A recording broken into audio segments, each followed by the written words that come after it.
All right, good evening, everybody. Welcome to the January 13th, 2022 Medford Community Development Board meeting. We're continuing a public hearing from January 5th last week.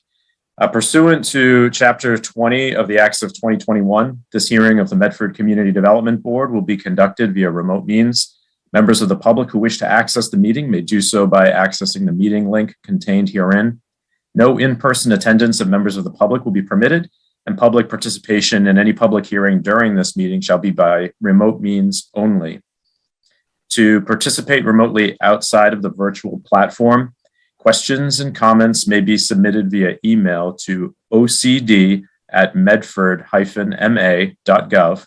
That's ocd@medford-ma.gov, or via phone to 781-393-2480. 781-393-2480.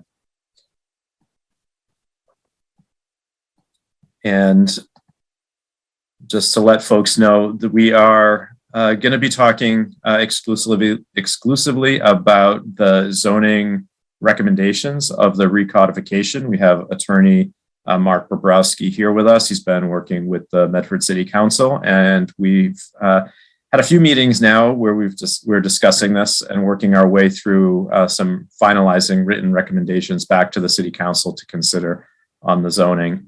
And because this is a recodification, we're not doing everything with zoning. There are some things that are more policy oriented, changes to the map, things like that, that are really going to wait for the Medford comprehensive plan to finish up, and then there may be some things to consider at that time. Really, what we're trying to do here is modernize the city's zoning and bring it into line with existing practice.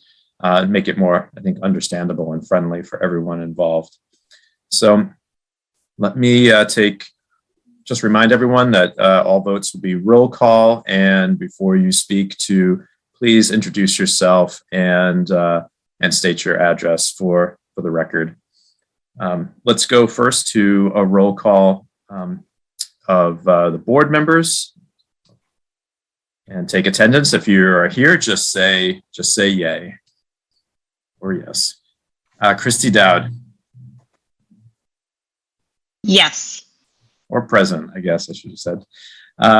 David Blumberg. Present. Deanna Peabody.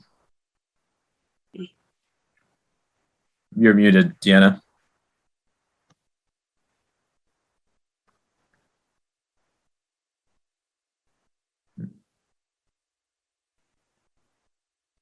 Still muted, but I do see you're present. We'll hopefully Amanda will be able to take care of that. Sorry about that, Deanna. You should be able to unmute now. Okay, here. For some reason, it was not letting me. Great, thank you. Jackie Furtado, Vice Chair. Present. Great. And I believe we have Kless Andreasen is not present here. Amanda, do you know if he's going to join us? Let me just check the meeting attendance. It does look like he did not respond to the meeting invite, so perhaps not. I can message him separately. Okay. Well, thanks. Well, let's get. This is Jackie. Just so I recall, Clace wasn't available this evening. Thank you, Jackie. Right. Okay. Thanks, Jackie. All right. Let's take a roll call vote to reopen the public hearing continued from January 5th. Is there a motion on the floor? This is Deanna. I'll make the motion. Thanks. Is there a second? This is Jackie. I'll second the motion. Thanks. Roll call. Christy Dowd. To open the meeting, yes. Public hearing. Yes. David Blumberg. Aye. Deanna Peabody. Aye. Jackie Furtado. Aye. And I'm an aye as well. The meeting is reopened from last week, and let's jump into the document. So last week, Amanda, you were able to share your screen, and we were able to move things. And let's do that. And maybe we could drop the link into the chat room for folks who are on the Zoom so they can follow along.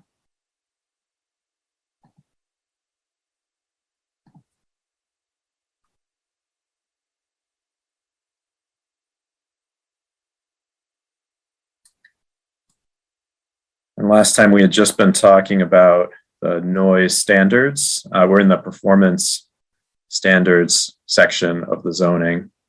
I should also just note for everyone, both board members and members of the public, that we're going to end tonight at 8 p.m. and we're going to do our best to hopefully have this be our final meeting on the zoning recommendations. So I'll try to move things along as best as possible.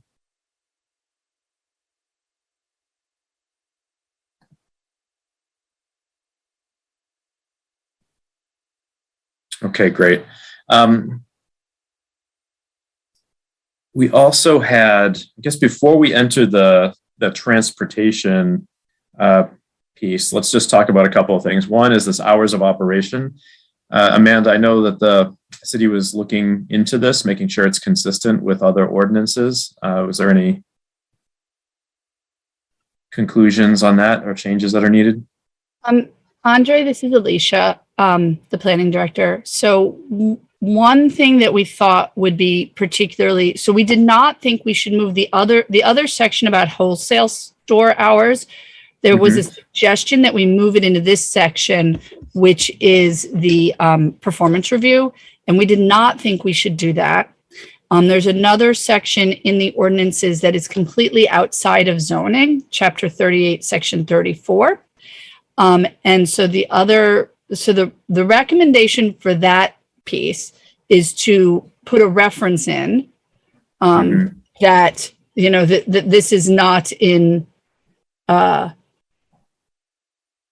I didn't come up with the right language, but this does not negate that other section, that the other section exists and it should be referenced.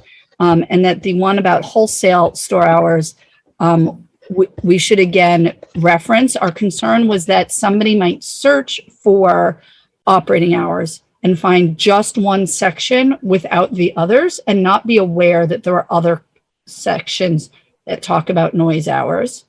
They didn't seem completely appropriate to merge all into one. Okay. And I think the question was that, you know, construction in particular generally starts at 7 a.m. and here we have it at 8 a.m. So my understanding is that this, along with a number of other things that came from Attorney Bobrowski, were placeholders that we should customize to be appropriate to the city of Medford's operating procedures. Okay. We should consider if these hours should be 7 a.m. to 7 p.m. If they should, these were placeholders and the board should come up with what would be more appropriate. In the comments, I have shared that wholesale store hours are by right 7 a.m. to 11 p.m. and that excessive noise is regulated in the city generally after 6 p.m. but before 7 a.m. So my recommendation would be the earlier hours should be 7 a.m. on here. But maybe there should be some language about the board specifically, but the board could adjust as appropriate for each location, because it might in our industrial locations be okay to have much wider hours. And in a single family home district, we might actually prefer shorter hours. Okay. Attorney Bobrowski, any thoughts on this? Would it be easier if we just cited the, you know, Medford, general noise ordinance and then said something about the SPGA or Community Development Board being able to adjust if necessary for special circumstances?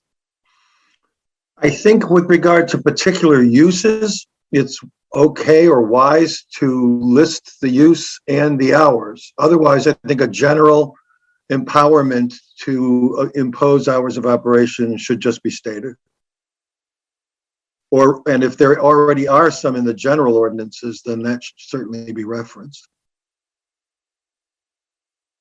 So if you're going to treat wholesale operations differently, and I can't remember what 7.2 said, but I think there was a call out there that the hours of operation for one or two specific uses shall be, I kept that where it is because it's a regulation that's special in nature that just applies to those businesses. Mm-hmm. This is general performance standards you're looking at here that apply to all businesses. So I would just say, the board may set hours of operation, and we refer you to general ordinance chapter verse. Yeah, I think that makes sense. Any board members have thoughts or comments about this?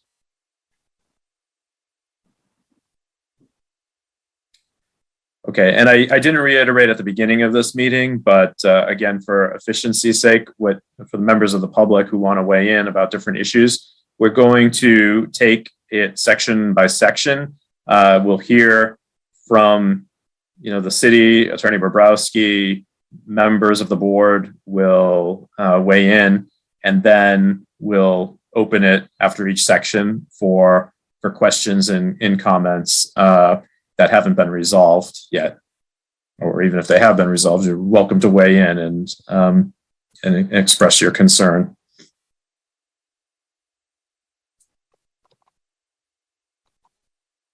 All right, I don't hear any members of the board chiming in, so let's continue. One other thing, I guess, before we move into the traffic piece, there was a question last week about video signage, and I think we have the Chamber of Commerce. Steve Pompeo is here representing them, and I think we wanted to get some feedback from them about the video signage. And I believe the way it was left was that Attorney Bobrowski, you're going to look at other examples, and I don't know if you have any of that information right now or not. No, it's been a busy week, and that's not something that made it onto my front burner. I apologize for that. Okay. Well, let me invite Mr. Pompeo. Is there anything further that you'd like to say on that issue right now, or?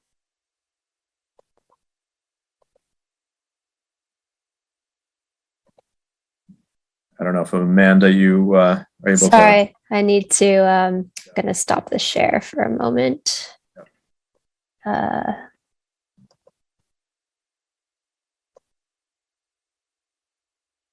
Sorry. Thank you. Can you hear me now?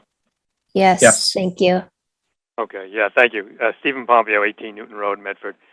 No, that's fine. We can wait for the attorney to get that information to us at any point and put something together and weigh in then, if that's okay. Okay. If we do finalize the rest of our recommendations tonight, there'll still be time to maybe submit those, the wording that you recommend directly to the city council. Would that be amenable? Yeah, I was going to ask if that's a problem. If you guys wrap up, is it okay if we address that, or should with the city council, or should we try to address it now? I think it's fine to just to bring it to the city council directly. Yeah, that's fine then. Yeah, we can. Okay.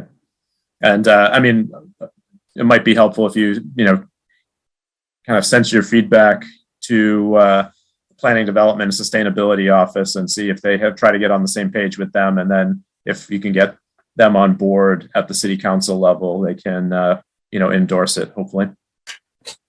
Yeah, that would be good. And whatever Attorney Bobrowski can get us will definitely be helpful, because all we put together before was, this was 2 years ago, we just put together a, I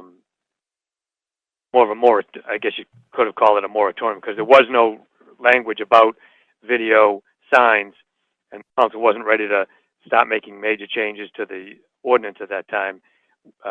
What we had drafted was really more of a prohibition until this time. So we don't have specific full language. So if he could, whatever he could get us, that could help us compile something. Okay. Mr. Chairman, I'll put together, a minimum of 3 examples, and given the fact that the Patriots are very likely to win easily up in Buffalo, I'll probably have it ready right after the game. Mr. Chair, may I ask Mr. Pompeo one question about this? There is a Yes. section in the ordinance that says that moving signs are not allowed. I believe that's the language. I was just sort of searching for the language on my computer. And so I wasn't clear why that didn't cover video, or if that is in fact what he is referring to as the moratorium that they thought was that they didn't intend for the moving signs language to stay there. No, that's a good question. And, you know, we may not even have been interpreting it correctly at the time, and maybe the city council wasn't either. It seemed like that when moving was put in there back in the day, that applied to mechanically moving signs as opposed to electronically moving videos on the signs. So, and we're not looking to make a prohibition of video signs. That was just a temporary fix. We just want to make sure that they're in the proper zones, they're not in residential zones, that type of thing. So if the board here felt that covered it, then that may be sufficient.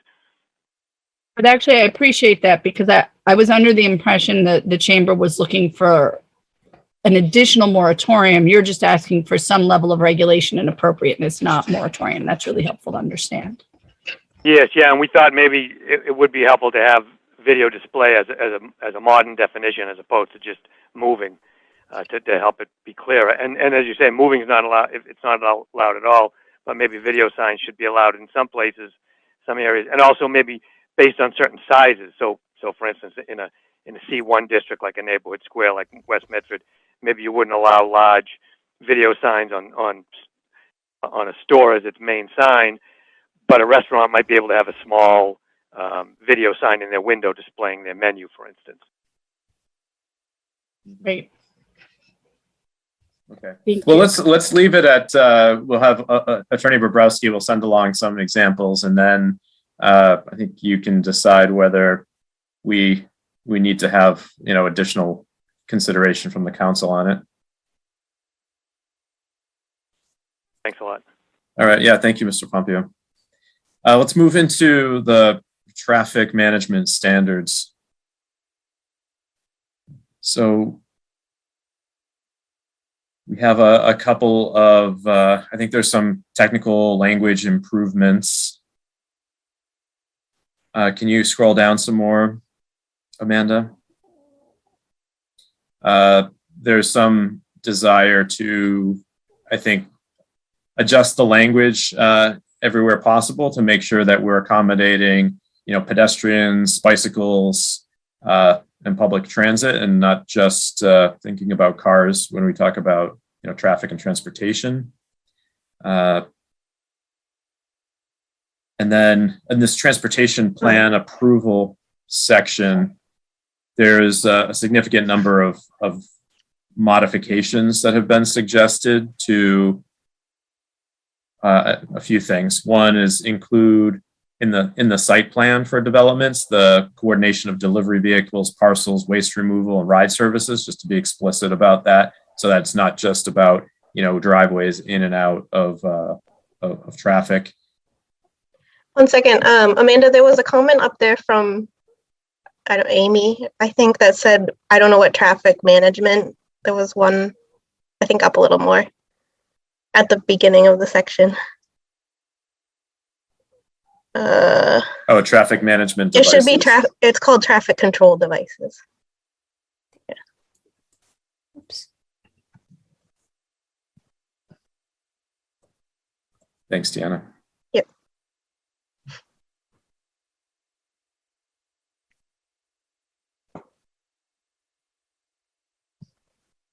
And then, I don't know, Amanda, was the traffic office able to review this language around the transportation plans to see if that worked for them?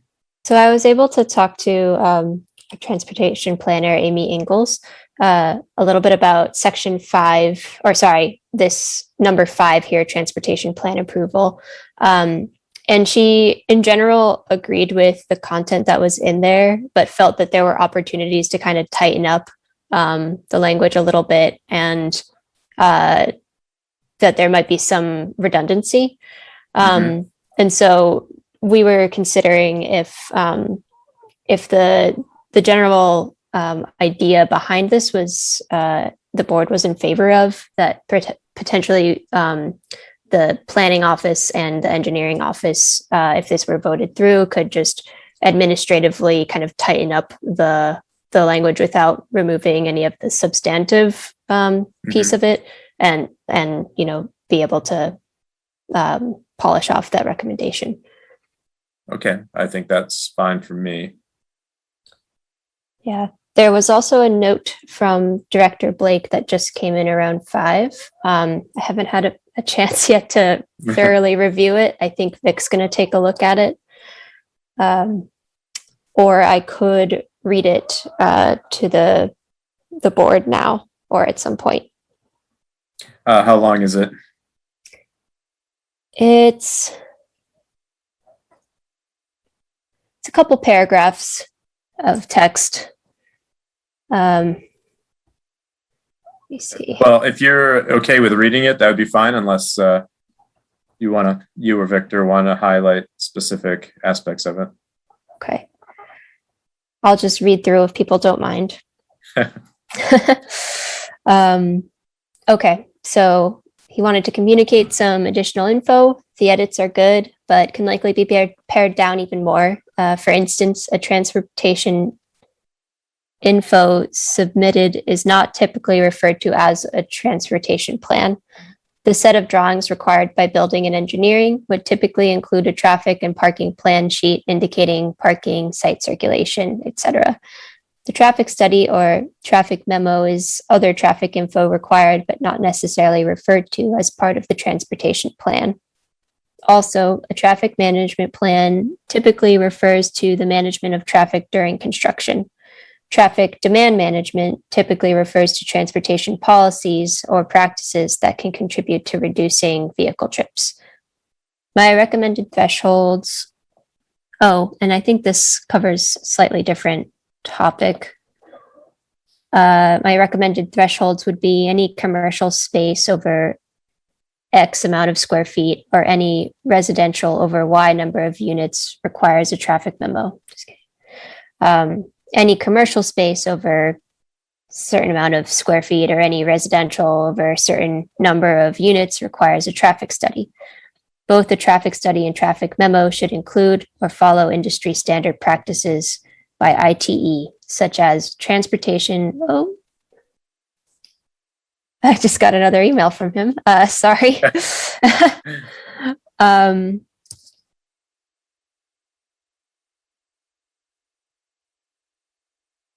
Both the traffic study and traffic memo should include or follow industry standard practices by ITE, such as transportation impact analyses for site development recommended practice, or the new multimodal transportation impact analysis for site development recommended practice. The specific scope and level of effort for either a traffic memo or traffic study is to be determined after consulting with the Director of Traffic and Transportation. In general, the memo or study should follow the practices mentioned above, with the traffic memo requiring less information. For instance, a traffic memo may not include traffic analyses, but should include trip generation estimates and existing traffic count data. Examples are traffic memos that were required for some 10 plus or minus unit redevelopment versus, say, a 300 plus redevelopment. And that was everything. Yes, and I can post that in the meeting materials so that the board can refer to the written text, because I know I'm a visual person. So, Andre, this is Jackie. I have a comment on this entire section. Yeah.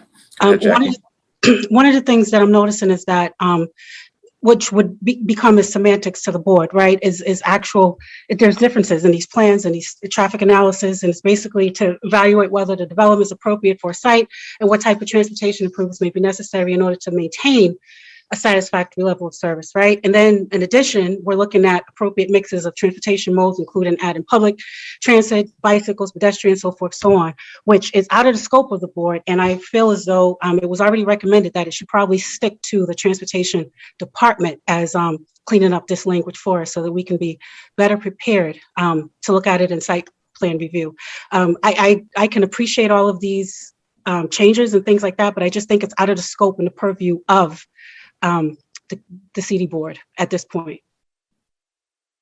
So your recommendation is to take this language out or to? No. If we're going to clean it, no, definitely to keep it here, but because it's somewhat out of our purview, but to be changing it, it should definitely be led by the traffic department, is what I'm saying. Okay. Changes as originally proposed at the beginning. Okay. That seems to make sense to me. Yeah. Amanda, could you just scroll down a little bit more so we can see what's under AB?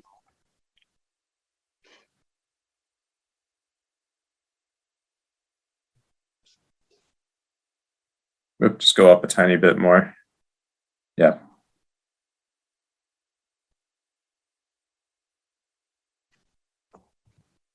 So I think the general idea here is, is to require a site plan, is to have a traffic study to encourage transportation demand management, make sure that projects do that, take that into account, just multimodal considerations, that they propose, mitigation, and that major projects have kind of a higher level of responsibility for this. So I think, and then I know there's some examples under D of 1, 2, 3, 4, 5, 6, 7. So do members have any, are we fine with this? I'm fine with what is here, and then tasking the transportation planner with the planning office to tighten the language up more, but not to make changes in the kind of the substance of what's here. I thought it was all pretty standard in what you usually see. It's just those thresholds of when, where the number 25,000 square feet is what triggers needing to do a full traffic study, where that came from and if it's appropriate for Medford.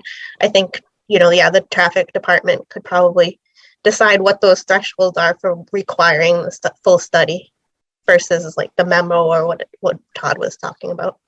Exactly. And that's exactly what I was referring to, Deanna. It's just cleaning it up, let them leave the language as is. But as far as where are we getting these numbers from, if they can just expound on that and clean it up for us. 25,000 square feet is a pretty big development. There could be something much smaller that generates a lot of traffic. So I had suggested maybe putting in a number of trips in the peak hour as well, so that we get those smaller developments that generate a lot of traffic. But I don't know what thresholds they want to use. How would we even determine VMTs though? It's all based on that ITE trip generation manual. So you could say if a development will, make 50 trips in the peak hour, then they should do a traffic study or something like that. But those numbers, I think it is best probably for the transportation department to decide on. Yeah. And that's basically what I meant by out of the purview with the numbers. Because 25,000 square feet is a big development. We've gotten plenty of, traffic studies in the past with developments smaller than that. Right. So I don't, last week we were talking about requiring a traffic study for a 10-child daycare. That definitely wouldn't be required with these numbers. So it kind of isn't jiving with what we have talked about for other things. So. Right. Well, can you just scroll up a little bit, Amanda? Because, I think there's some confusion about what is being asked for, which is why maybe we, the language could be clarified a little bit. So the traffic impact and assessment study is B. And it seems like every project that comes before the board, it almost seems like is required to do that. And then it says for proposed development in excess of 25,000 gross square feet, it has to meet a higher standard and provide more information. That's that's how I'm reading how it's written Oh. here. I read it as like you only have to do because the traffic impact and assessment is the IT standard. I think I read it as you didn't even have to do anything unless it was 25,000 square feet. Got it. And based on what Amanda sorry. No, go ahead. I was going to say, based on the information, the memo that Amanda just read, it's not, the semantics are off for me. To me, the difference between a traffic impact assessment and then a TDM, it's just not clean for me. It's not flowing for me. So I just think that it needs to be clearer and flowing. Well, I think what the traffic engineer was suggesting is that, all projects are required right now, or it seems to me, to create a traffic impact memo. And then only some projects maybe do kind of a bigger study. So why don't we let them, let's let them figure out how to align it with what their practice is currently. And then just, I think we can leave that kind of TBD in terms of language.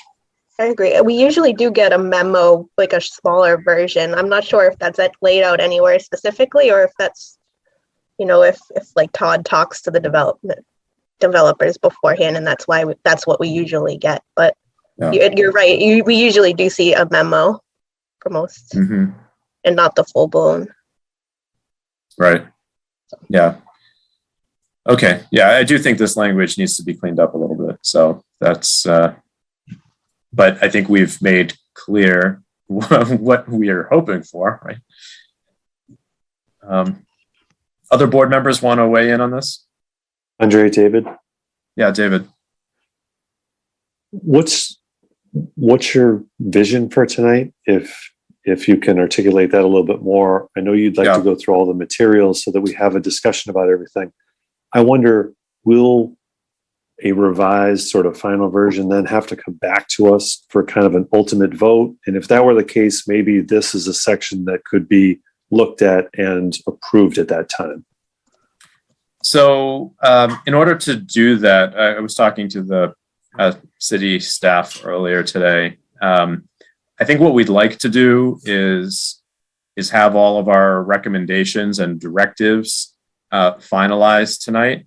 And then if you're willing, empower me to review any final language with the city staff that we direct them to improve, to make sure that it's aligns with what the board had weighed in on, so that we don't have to have a separate meeting and come back and vote separately on it. But that's up to the will of the board. If you want to see the whole thing all together, we can do that, but we don't have another meeting set up at the moment.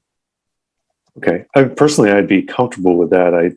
But I can't say that I know very much about the formalities of our approval and whether that's sufficient or not, as part of the process that we have along the city council's decision-making and approval process. If it's okay with me, it's okay, but I don't know, maybe Attorney Bobrowski would know better if that's a problem. I don't want to, the role of the board going forward would be both political and legal. So legally, the CDB, which serves as the planning board, is responsible for making a recommendation to the city council. That recommendation is due relatively soon after the public hearing that we're in tonight is closed finally. The recommendation has within it the authority to make certain changes. After all, the purpose of a public hearing is to hear from the public and to make recommended changes. The changes have to stay within what was advertised for the planning board public hearing. Let's call it the four corners of the advertisement. So you can't wholly invent something that wasn't even discussed and add it to the recommendations. It has to be related to. And then that goes to the city council for a formal vote. Now, the city council was the drafter of the article as it came to you, and they're entitled to do what they will do in their legislative role once it comes back to them. So you're free to recommend. Your recommendations can include changes, and the city council can include or reject those changes. So David, it sounds like, since, you know, these are recommendations and we do have a public record of the board's opinion about this issue, and when we open to the public will also be able to weigh in on it, then we can ensure that our, you know, the final language recommendation aligns with that. And I feel like that is enough that we need to do to make sure that it's consistent. That sounds good to me. Thank everyone for airing that out, because I think it's worth talking about. Yeah, thank you. Other board members who would like to weigh in on the traffic performance standards? And I don't know if Amanda, if you can keep scrolling down and make sure we're not anything else here. Transportation demand management plan, mitigation measures. Yeah, I think there's a little bit of consolidation that needs to happen, because there's like TDM is referred to in a couple of these different subsections. If we could put that together, that would, and integrate it, would make sense, I think. These 7 items are examples of what could be in a transportation demand management plan required of a developer. So it's really illustrative. It's not requiring all of these. It's just creating illustrations of, you know, depending on the project, that the board could require and negotiate with the developer.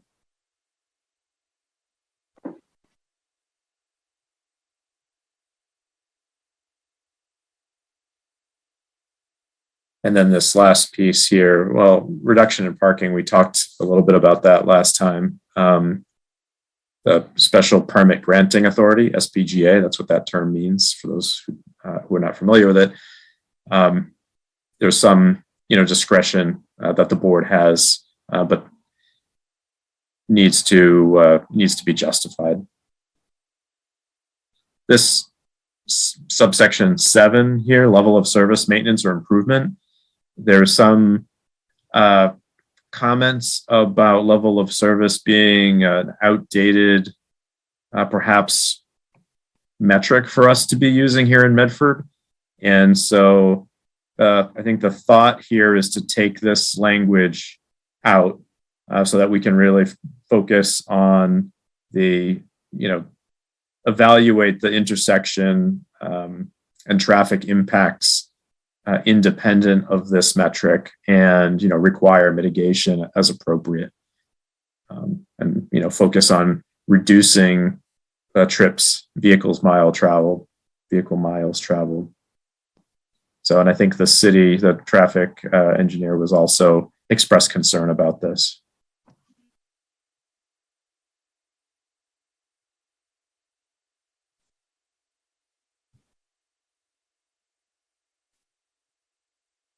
Yep, we have more specific language from the city transportation planner in a couple of different places. We took out reference to the road widening. We really don't want to encourage road widening.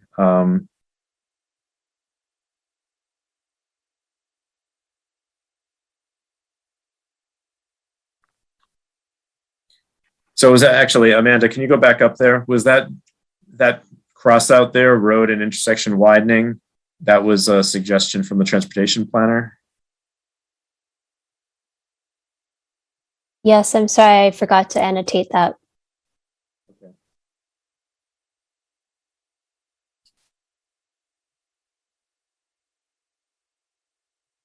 Do we need to say mean, there might be cases where we do want to add like a left turn lane or a right turn lane or something. Well, I don't know if we should, exactly. especially into a development, but I don't know. I guess it is changing a little bit with level of service, but I feel like I probably compute level of service on a daily basis, so it's still used a lot. Yeah.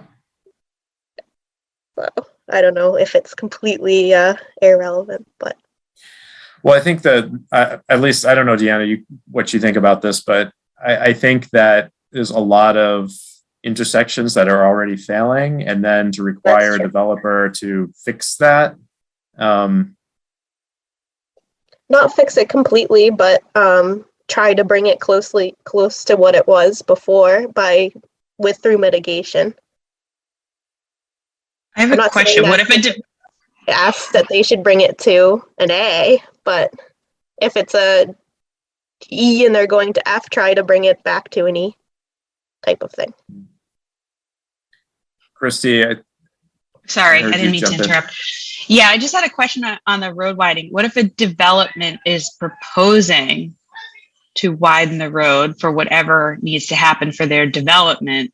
Does this section, was the intent of this section to also say, like, if that was to be approved, then here are standards that we want to make sure are incorporated? Yeah. So just, it's a different perspective. That's Right. Yeah, No, that I think, happens. I'm sorry, who was speaking? No, I was just saying there are times when a development would definitely want to widen a road so that people can get in and out of their development. Whether we Right. should let them is yeah. Right. It's going to be, I think it's on a case by case basis, but I do think the language down there, if you can go down a little bit more, Amanda, to C. Actually, can you go back up? I'm sorry. A little bit, pedestrian and bicycle safety. Okay. So, yeah, I do think we should at least keep in any road modification into that C, subsection C. So all new traffic signals. Yeah, maybe that's a good modification of term. roadways. Modifications, yeah. right. Just take out the widening and just say road intersection travels and traffic signal modification. Sorry, could you repeat that one more time? Yeah, all new traffic signals, or modification of existing traffic signals, comma, and modification of Geometry. or roadway modifications. Or roadway geometry, yeah.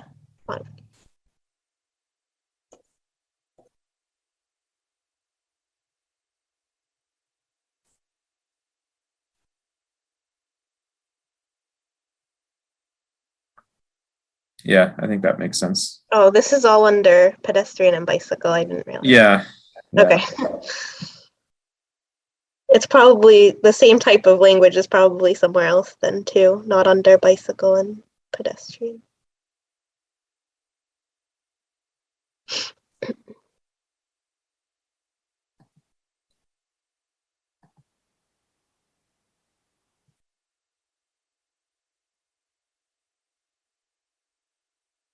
Okay.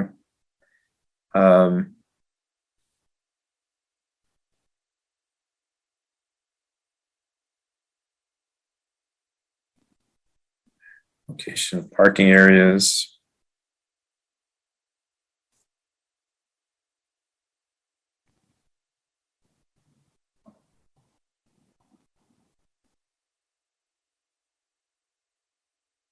This is Jackie. I have an unpopular question, and that goes back to the mitigation and what Christy had asked about the widening. As I understand it, one of the things about the intersection widening, actually, we're trying to, and as Deanna has already pointed out, if a developer was going to do mitigation or their development was going to add to the traffic congestion or add to the level of service and make it worse in an area, they would at least, if it was a D, they would bring it to a C, or if it was an E, or they would bring it back to a D, so forth, so on. Widening is usually not considered a mitigation for traffic congestion. Is that correct? That adds to, it just creates more vehicles. And I just wanted to make sure that we were on the same page with intersection widening in that particular instance. That's probably why we took that out. I mean, I see a lot of times where we don't widen the road, but widen at the signal to add lanes, like turn lanes, to take them out of like the through movements so that they can the vehicles can queue up. Not Okay. necessarily in Medford, but in other towns. So Okay. it is a mitigation, and then as also changing like the signal phasing and timing and that sort of thing. A lot of times. I definitely get that. I just, when I think of widening, I think of Signal adding. head, yeah. So, Okay. I mean, it's possible that it could be needed. Yeah, adding. Okay. Right.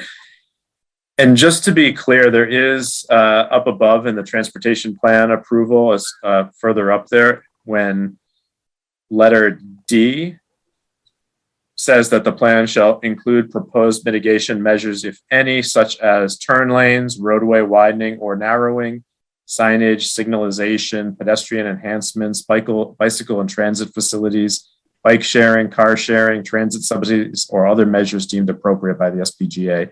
So it's pretty inclusive.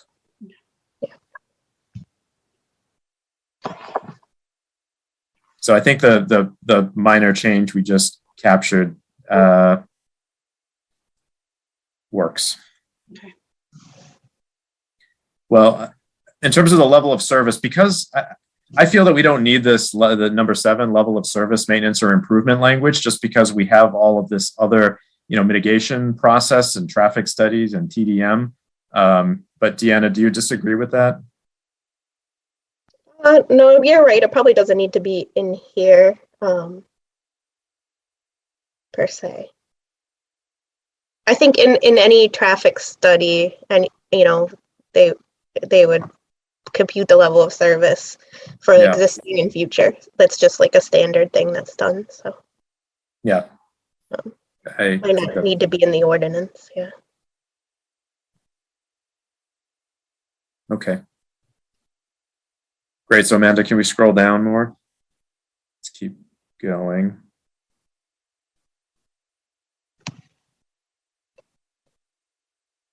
This change location of parking areas. Let's see. Yeah, I think this really gets into policy around changing dimensions, which is not something we have the capacity to do right now. So I think that would have to wait for after the comprehensive plan.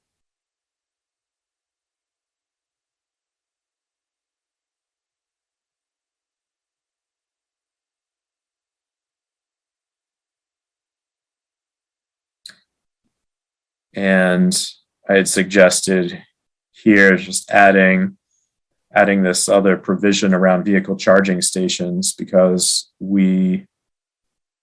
I don't think mention it anywhere in these performance standards, and we should.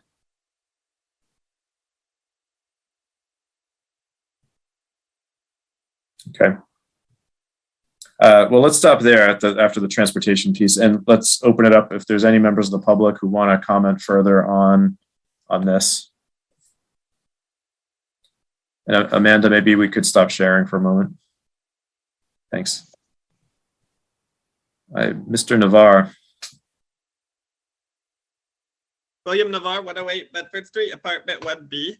I had a really quick suggestion on the section about siting of parking. And the idea was just that perhaps the CDB should consider for large developments, or perhaps I should say for large parking lots, the possibility of future redevelopment potential of that parking lot. I know I was really excited to hear that they were actually going to convert parking area at that 200 Boston Avenue property into usable building. And it would be good if we could plan future developments where that kind of thing is possible, whether or not in a structure, as in that case, or surface parking lot, they build a building there. Yeah, maybe you should look and see, is that going to work? And if so, that's really good. If it's not, maybe you could make it so it would. So if I'm understanding you, you're suggesting including a phrase that says the site, should it be the site plan takes into account possible future redevelopment of parking areas. Is that what you're suggesting? Yeah, okay. Thank you.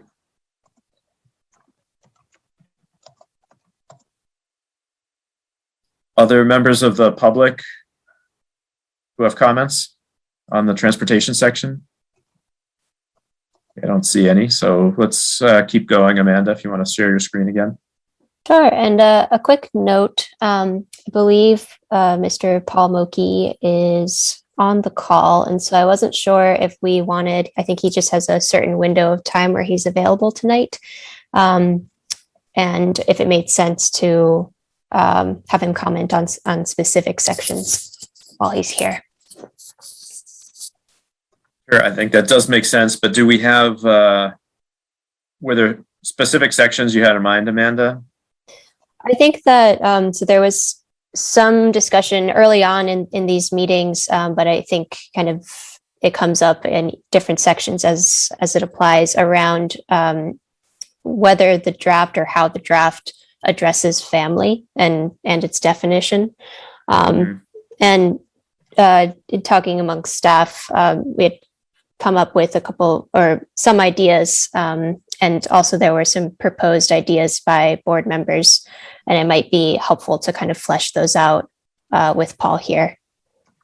That would be great. So let's skip to that while we have building commissioner here.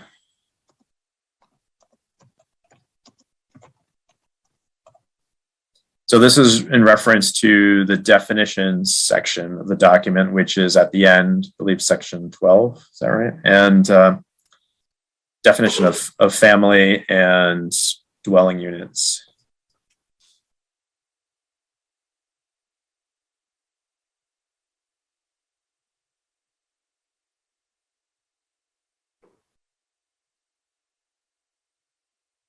So Amanda, do you want me to tee this up or did you want to?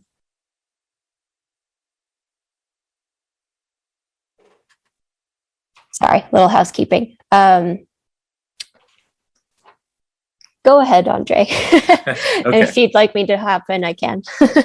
Okay, so there had been at our initial meeting a lot of conversation about the definition of family and how do we regulate numbers of people who live in buildings and or dwelling units. And so there's been an effort to address this. There were a lot of concerns raised about, the city shouldn't be in the business of trying to regulate what a family is. At the same time, there were some concerns expressed, I think, about, a lot of unrelated people being in units, particularly around the college. So I think what the recommendation is here, this latest one is, and thank you, David Blumberg had suggested, I think replacing a lot of the language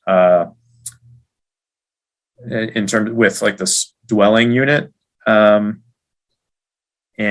trying to take out some of the family language, but there are still references to family here. So when you go to dwelling unit, it says dwelling unit means a room or group of rooms forming a habitable unit for one family, so on.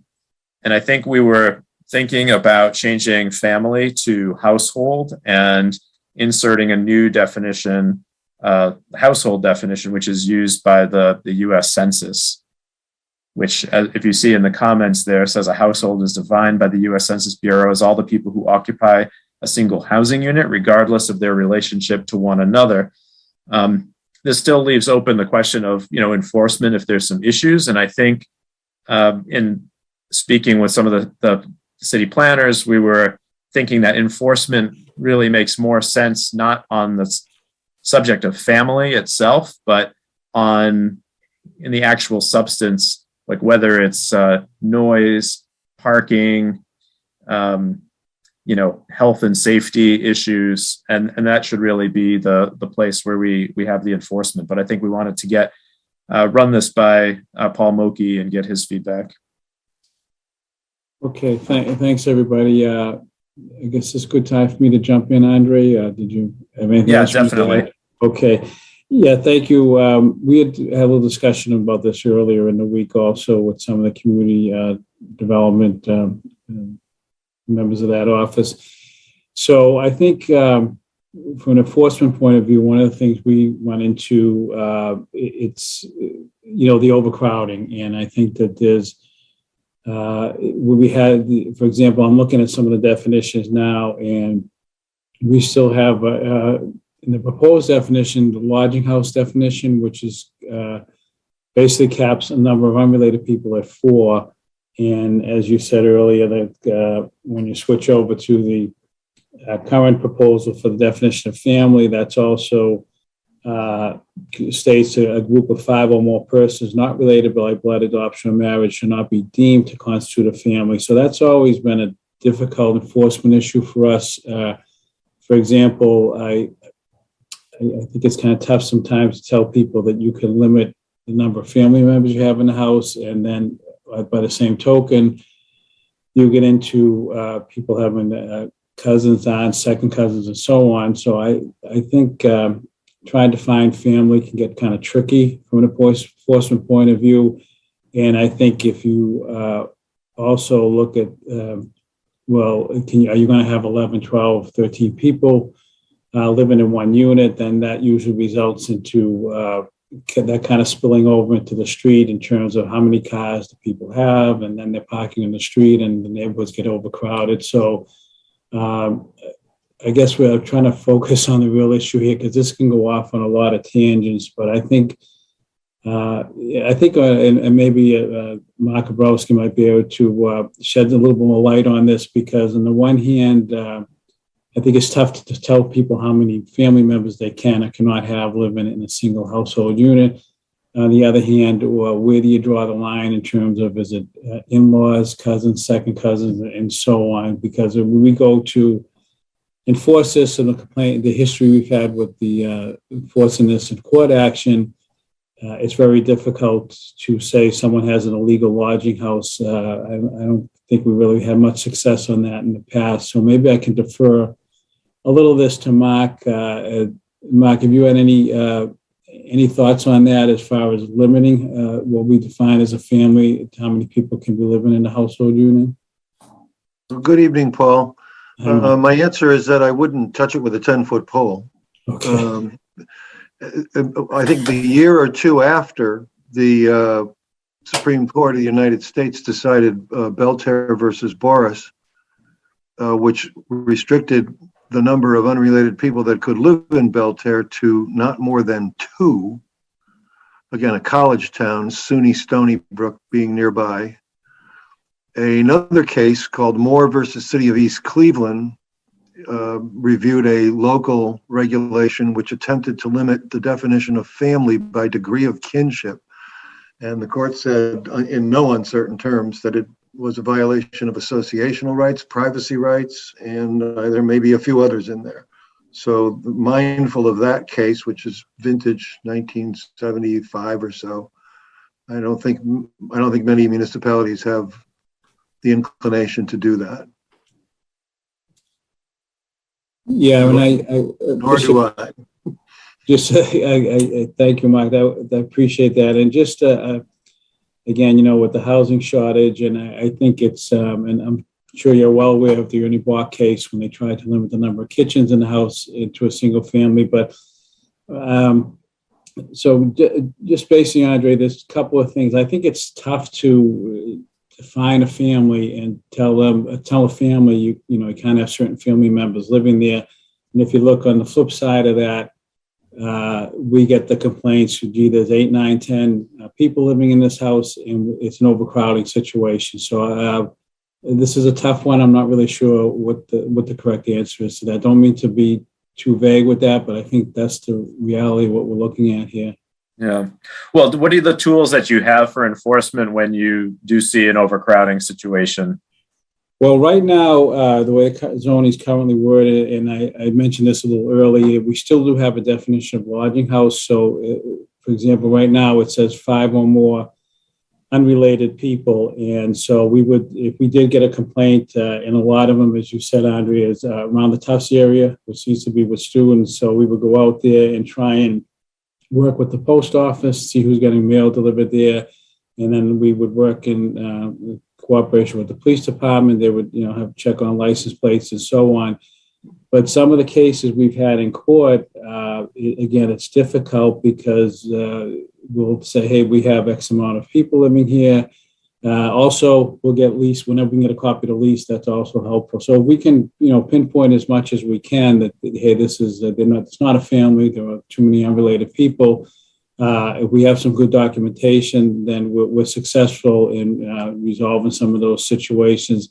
Some of the difficulties, as an example that we run into with that, will be that, that they're not on the lease, but when you came, my cousin was visiting from Colorado. It was it's different situations like that. People brought in Right. different circumstances. Right. Any thoughts from board members?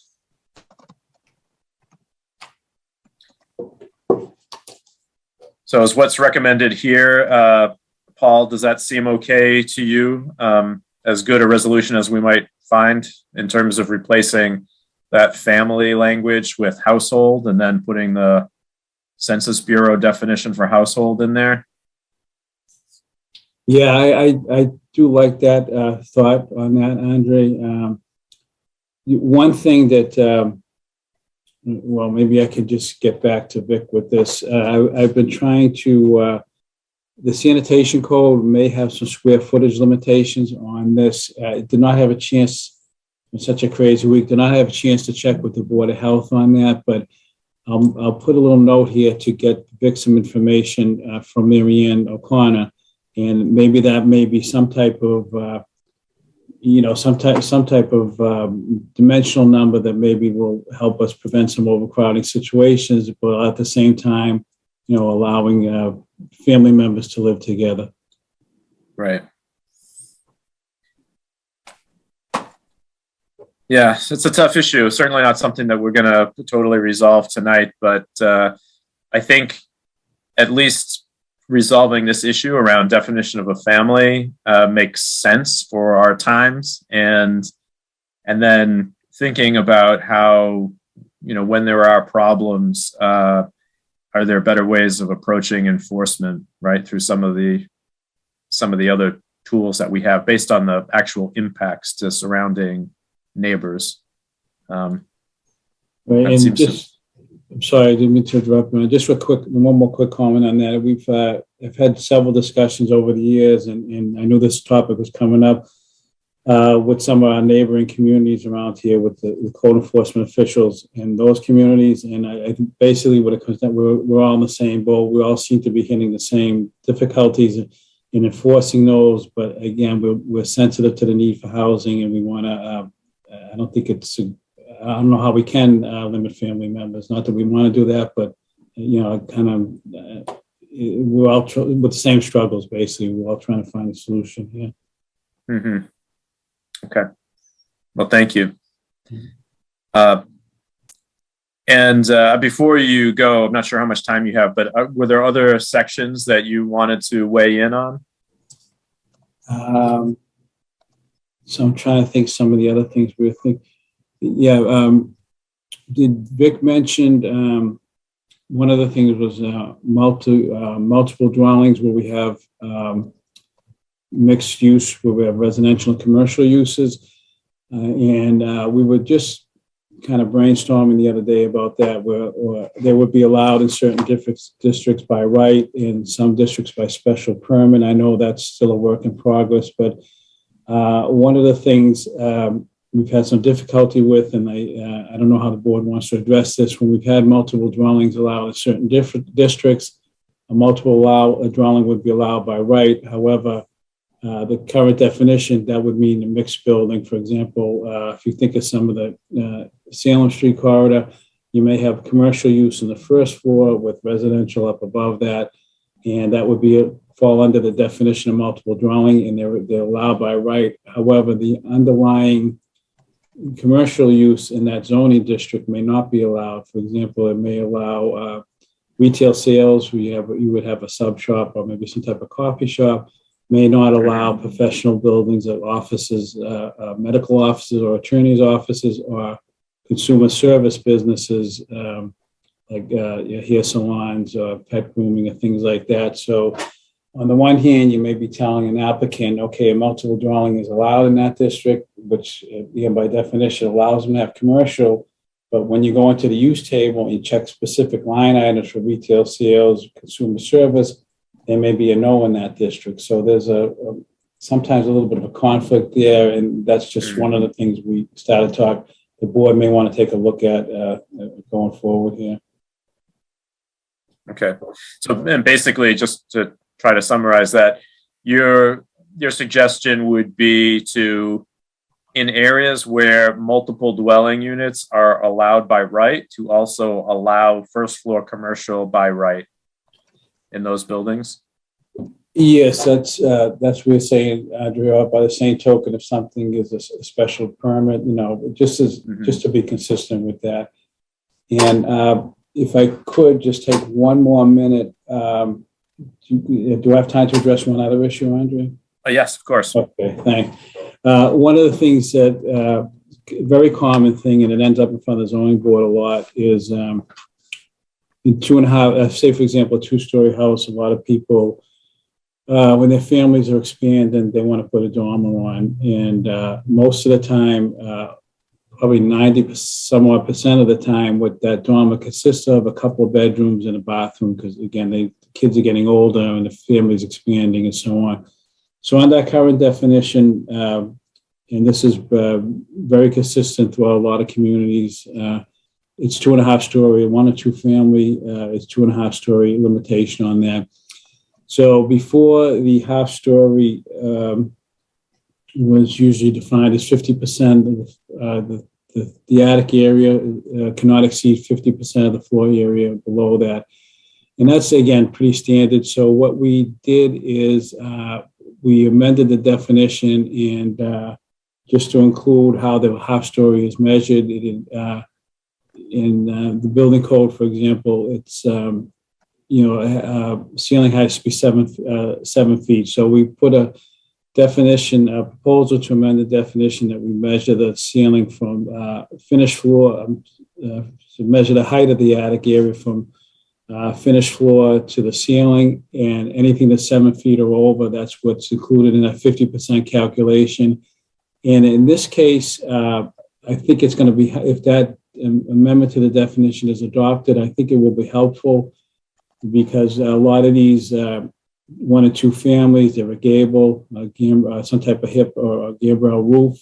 And by allowing that 50% to encompass the 7 foot or higher measurement, a lot of these sloping ceilings, which are currently counted in some of that square footage, will not be counted. And it just allows these people to do this by right without kicking a lot of them to the zoning board of appeals. And again, it's usually a bathroom, a couple of bedrooms, and the other criteria that keeps it in tune with the design of the neighborhoods is that it will not go above the existing ridge line.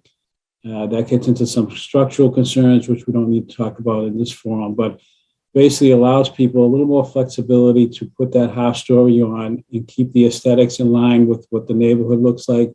And it will save some of these applicants from having to go to the Board of Appeals. Great. Okay, thank you. Appreciate that. Thank And you had, I guess, the one last question. We haven't gotten to the section yet, accessory dwelling units, but I wasn't sure if you had any comments about that section, or if you thought the language was good as recommended. Can I use Attorney Bobrowski's answer and say I don't want to touch that with a 10-foot pole? But I guess I don't have that luxury that Mark does. Well, one of the things that accessory dwelling units, I think we covered it earlier, but thank you, Andrea. I'll make a quick comment on it. A lot of these accessory dwelling units that are detached structures, like a garage or some type of shed that's out in the backyard, when it does come to that, we're kicking in for a special permit. I think it goes right to special ZBA for special permit, which is good because a lot of these garages or accessory structures that they may want to convert to accessory dwelling units, most of them in Medford are non-conforming. And again, probably a lot of the way they would convert that is to add some type of dormer. The concern I had, we talked about, I think this past summer, there's a lot of these are right on top of the lot lines. And I don't think, if we did permit them by right, I think there'd be a lot of privacy concerns with the neighbors. So making it a special permit, sending it to a public, public meeting type of forum is good, because that way, some of them probably would be fine, but some of them that I think will really create some privacy issues with the neighborhood. At least go into a special permit. Everyone's got input, and the board can vote however they wish to on that. Yeah, great. Thank you. I really appreciate your time tonight. Okay, thank you, guys. You're welcome. Take care, Paul. Well, yeah, let's, why don't we just finish the family piece, Amanda? Why don't we do that one, since we just talked about it with the commissioner, and open comments up to to other board members and then the public on this issue. The board members feel that this is a good resolution, the way we have it here. So it's taking out the definition of family, replacing references to family with household, and having the definition of household follow the US Census Bureau definitions. And while this doesn't address some of the overcrowding concerns, I think the Attorney Bobrowski has made it clear that it doesn't seem possible to enforce overcrowding through definition of family anyways. So we're not really losing a tool. We may have to, focus on some of the other effects of overcrowding through health, safety, noise, parking, et cetera.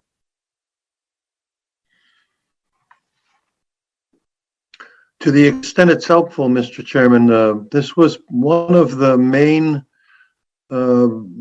sticking points in the Lowell recodification with UMass Lowell. And, people were paving their front yards there to allow parking by multiple tenants of a unit. And that's the way they addressed it, basically. They went after the parking and passed regulations to ban that practice, rather than, they also limited the number of unrelated persons who could constitute a family, but they recognized that that wasn't going to stop large families from paving their front lawns. So, yeah. So Amanda, maybe we could make a note of that. And we are keeping, just so folks know, that even if there are issues that we can't completely address at this point, there'll be a second bite at the apple through the comprehensive plan process and afterwards. So these issues are more policy issues that we may have to revisit then. Deanna, you had unmuted. Did you want to say something? I was going to say that I think it's a good solution, the way we have it now. Yep. Other comments before I open it to the public? Andre, David? Yes, David. I like the addition of the census definition. I couldn't find a way to get rid of that family everywhere. So I think that accomplishes that mission. It seems like the city's in a bind because you can't really regulate the number of family members, but maybe there should be more focus on the lodgers then, or perhaps, as Mr. Moki was saying, something about square footage might be something to consider. Maybe there's a way to at least limit the number of lodgers that might be on top of family members in a housing unit or a dwelling unit. I don't know how to do that exactly, but I feel like the city's free to regulate someone who's paying to be in the dwelling unit. And so I just want to make sure that right now we have it drafted such that there would be 2 lodgers as of right within any dwelling unit. I just want to make sure, is that the right number? Should they be limited if there's not enough room for them? That sort of thing. Maybe that's for another day, but generally I like where we're headed, and I feel like we almost have to go in this direction or something similar to this. Thank you, David.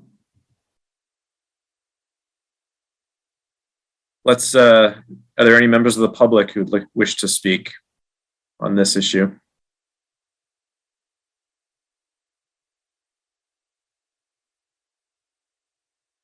Okay, I don't see any. So let's, Amanda, go back to where we were in the document.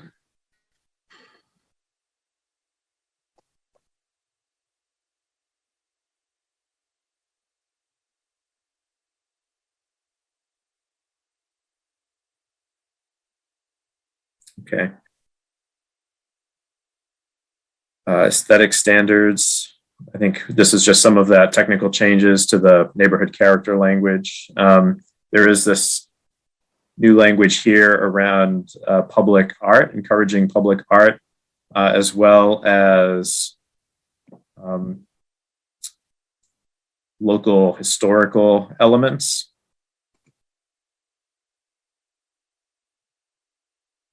And then also some new language about balconies. And this is David Blumberg's language, proposed incorporating balconies, encouraging that for maximize fresh air in apartments. And then also down below, maximizing open green space, as well as preserve or restore historic landscape to the extent possible. Any comments or questions from board members or members of the public? Okay, continuing to BB, fiscal analysis standards. This was a place where we, in conversation with the city staff, there's been a suggestion made to simplify this language because it could be challenging and expensive, requiring the hiring of a third-party consultant to carry this out. And I think we want to leave it a little less prescriptive.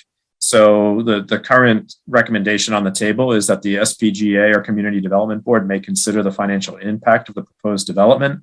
The proposed development shall provide a summary of potential impacts on city services, infrastructure, tax base, and employment. And I think, we still have, as a board, the ability to require additional analyses if we deem that they are necessary to evaluating the project. So I think this doesn't, limit us in any way, but it sort of simplifies things, and we don't have to require a fiscal analysis that requires an independent consultant, which could slow things down. Any questions or comments from board members or members of the public on this? Andre, David? Yes, David. This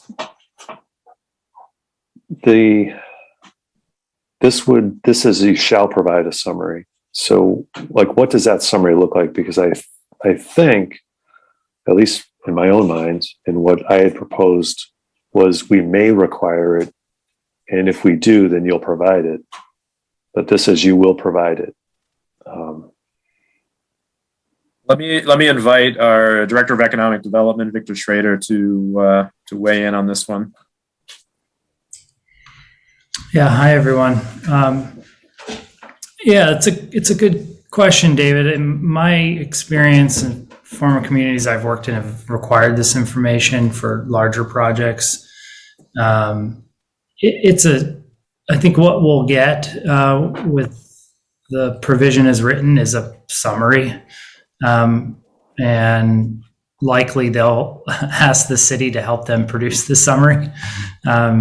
So, in the tax base and employment, they'll have that information. In terms of infrastructure, city services, they'll be asking us for information on, the impacts and working together on that. So I on a project where there's an item of particular concern, maybe we ask for more information on that. But I think it's going to be pretty general and summary rather than providing a lot of detail. So maybe my suggestion to tweak this language and address David's issue is, could we say the proposed development shall consult with the Office of Planning, Development, and Sustainability to provide a summary?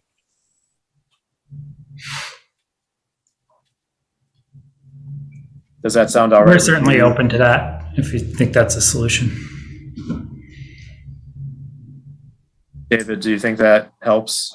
Andre, I think that sounds like a pretty good idea, because I think Victor has, as an example of one of many, I'm sure, in that office, who would be able to help the developer to say, okay, this is kind of the picture that the board probably needs to see. Given your project, here are some particular concerns. Why don't you go ahead and gather some information on that? That could be really helpful. I see Victor's point is that, hey, it's a summary.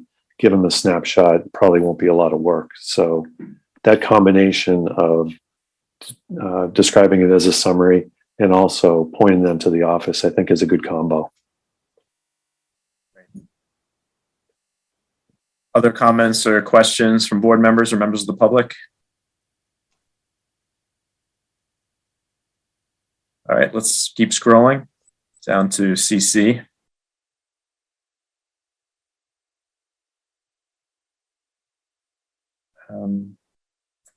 Let's see. This just again replacing kind of the language in line with the new definitions that we're using, the terminology. Let's go down to DD. Wireless telecommunications facilities. Again, this is just a tweak to that neighborhood, taking out that neighborhood character language and replacing it with other language.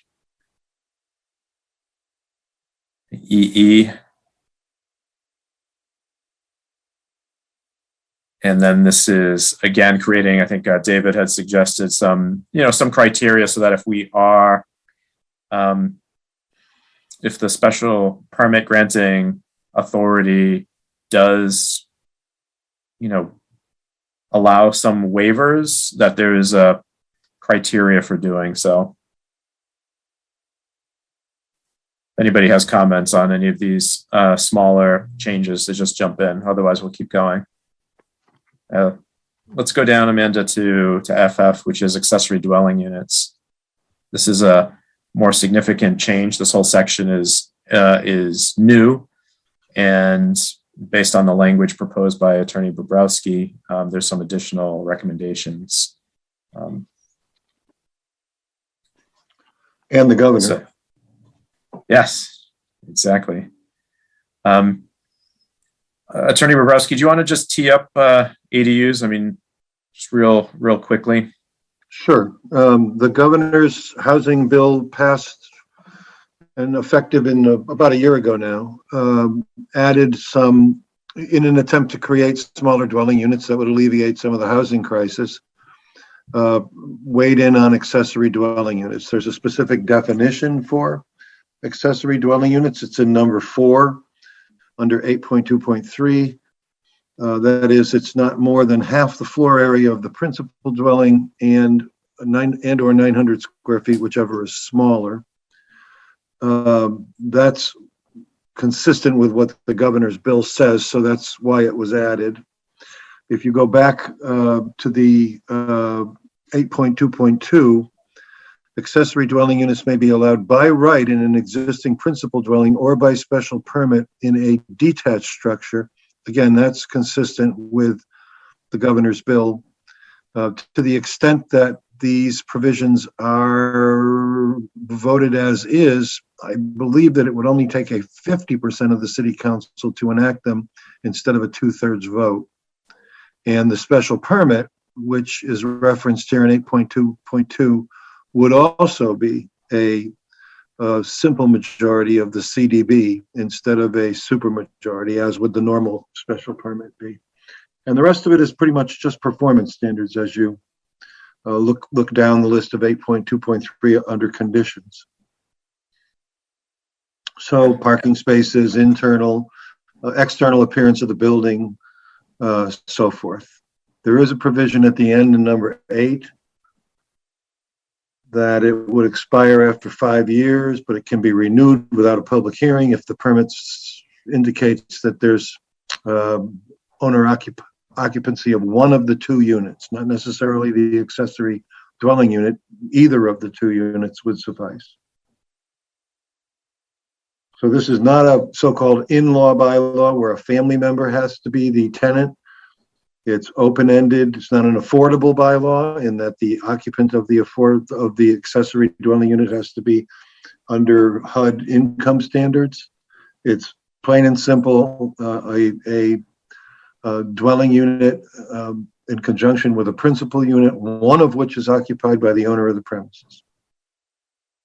Great, thank you. And then we have a few additional recommendations on top of the attorney's base language. So Amanda, if you can scroll back up to the top, we can just review those real quick. So one suggestion that I made was to switch the permit granting authority here from the ZBA to the Community Development Board for a couple of reasons. One is that if we're saying that ADUs are going to be allowed as of right in an existing dwelling, then it's really not something that needs to go to the ZBA. It's something that, in our purview and our experience around site design review, I think that seems more appropriate there.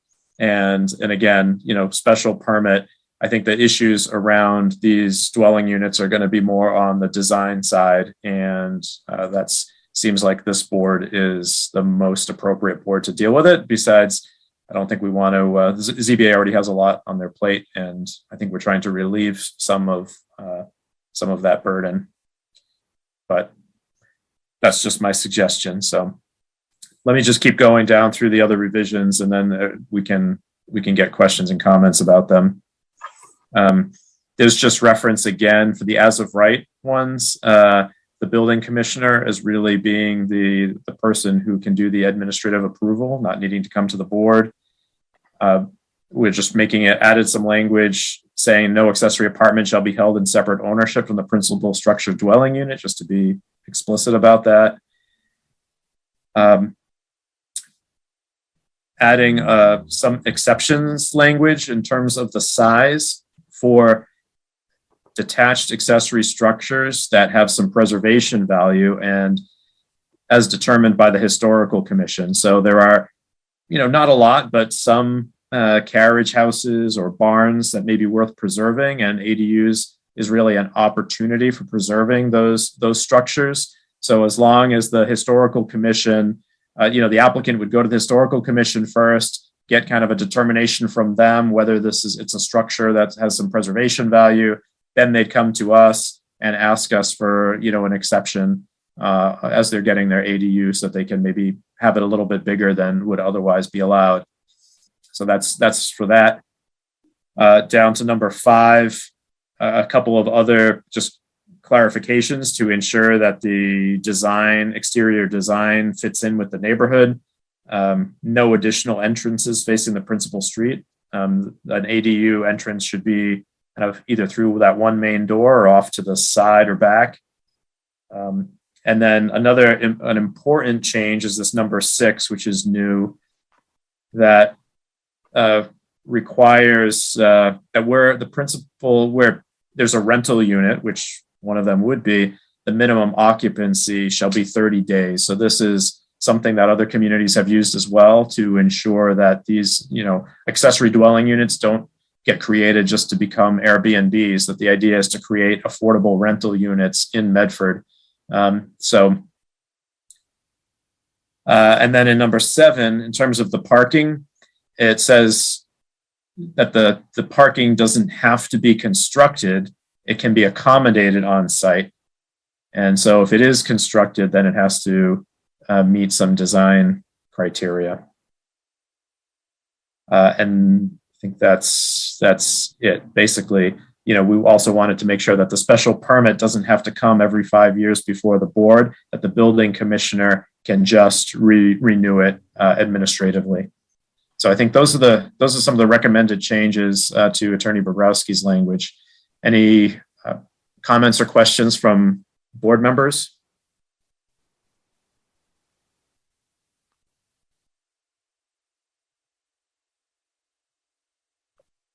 Okay, hearing none, let's see if there's any comments or questions from members of the public.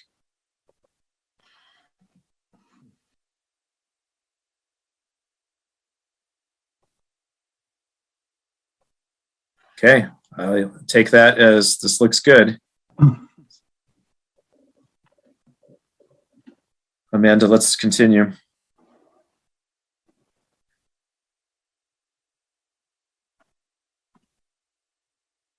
These ones here are also other prior suggestions around ADUs. I think some of that's been incorporated and addressed in the language we just reviewed above. So unless I'm mistaken, I think we can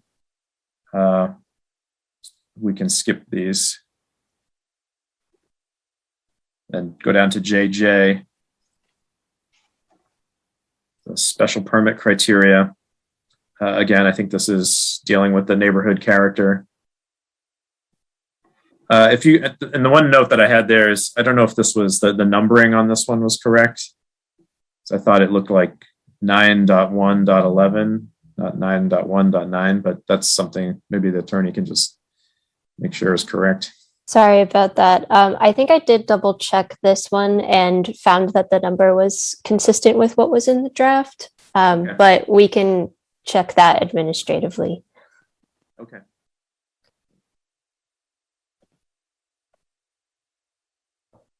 Planned Development District. This is new language suggested by Attorney Bobrowski to create a new tool for the zoning in the city, which is called Planned Development District. And the idea is that a development, essentially you can create what's like a floating zoning district. And maybe Attorney Bobrowski, you can explain this a little bit better than I am right now, but it gives more flexibility to the city to make changes to zoning in conjunction with key development projects.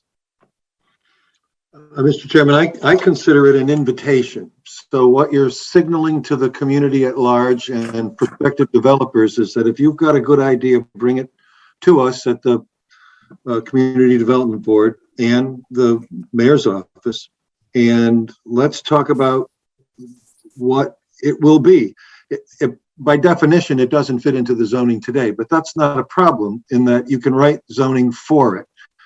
So just to give you a really encouraging example, when Haverhill adopted the zoning that I wrote for them back, I believe it was in, I think it was in the fall of 2020. Since then, we've had two PDDs. One is at the site of a former banquet facility in Bradford, and that by Princeton Properties is a proposal for 150 apartment units and a small retail component. Otherwise, it wouldn't be allowed in that area. So we wrote zoning for the parcel using Princeton Properties' very concrete ideas. It's literally, they gave us the music and I wrote the words. So that's the way it works. And if the city council finds that to be favorable, then it will pass. You can put it on special permit or you can do it by site plan review. Haverhill chose to do that one by site plan review.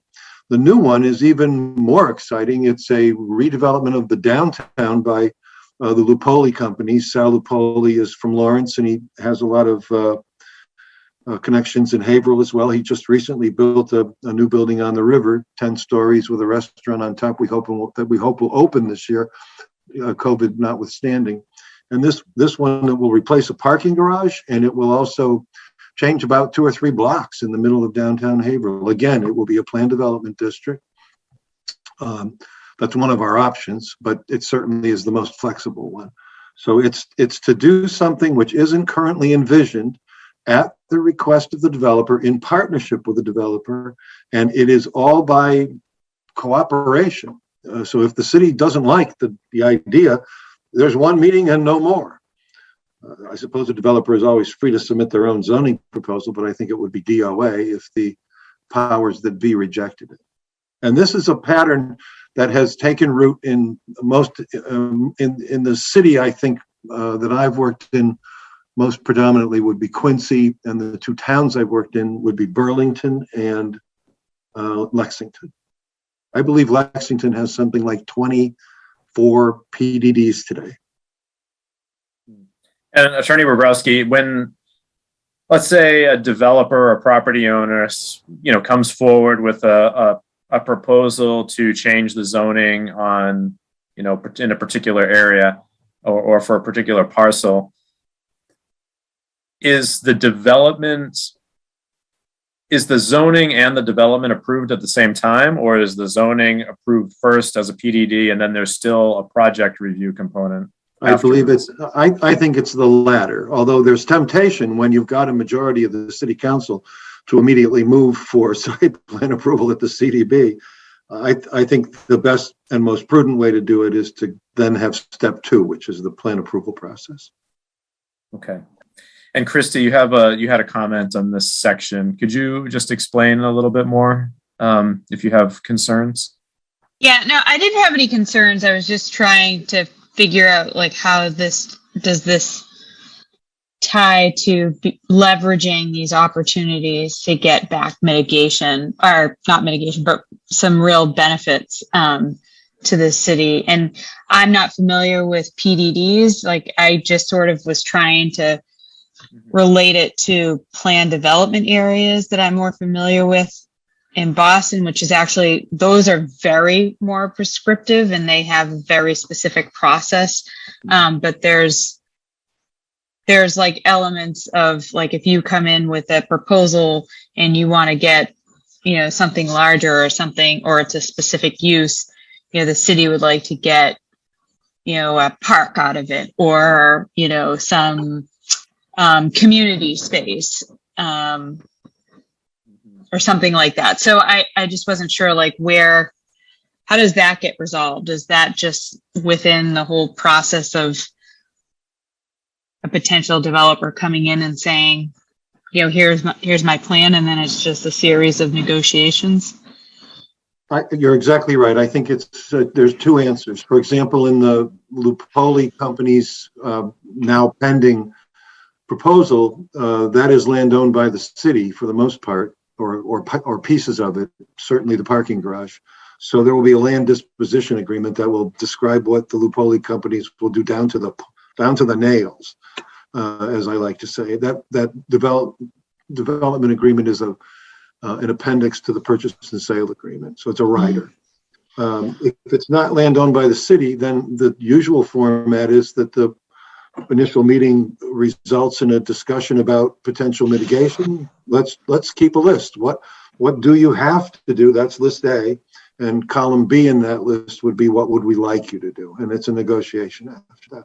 But there's no harm in having a second document that rides along with the zoning amendments and or the plan. I like to do it with the zoning amendment, because at the plan approval stage, whether you can ask for certain things in the site plan review or special permit process is dubious if appealed. So rather than wait until you get to the tail end of the process, if there's to be mitigation, like the examples you gave, I like to do it as a document. So the zoning amendment is accompanied by a development agreement. The development agreement is usually signed by the mayor's office or the city council, and or both. And that document is a covenant that runs for the land in that case, and the developer has to step up to the plate. So, well, I think this is interesting. So, Attorney Bobrowski, would it be possible for us to insert language requiring that the developer submit a statement of community benefits?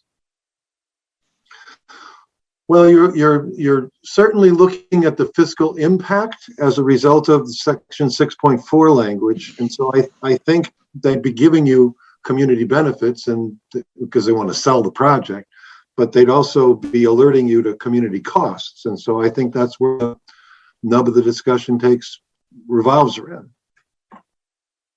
I mean, you can do it a number of different ways. I've many times when I'm working in a large town, for example, Plymouth Rubber, a parcel of land in Canton that went to Helena Handbasket, formerly a site Paul Revere used to make copper goods.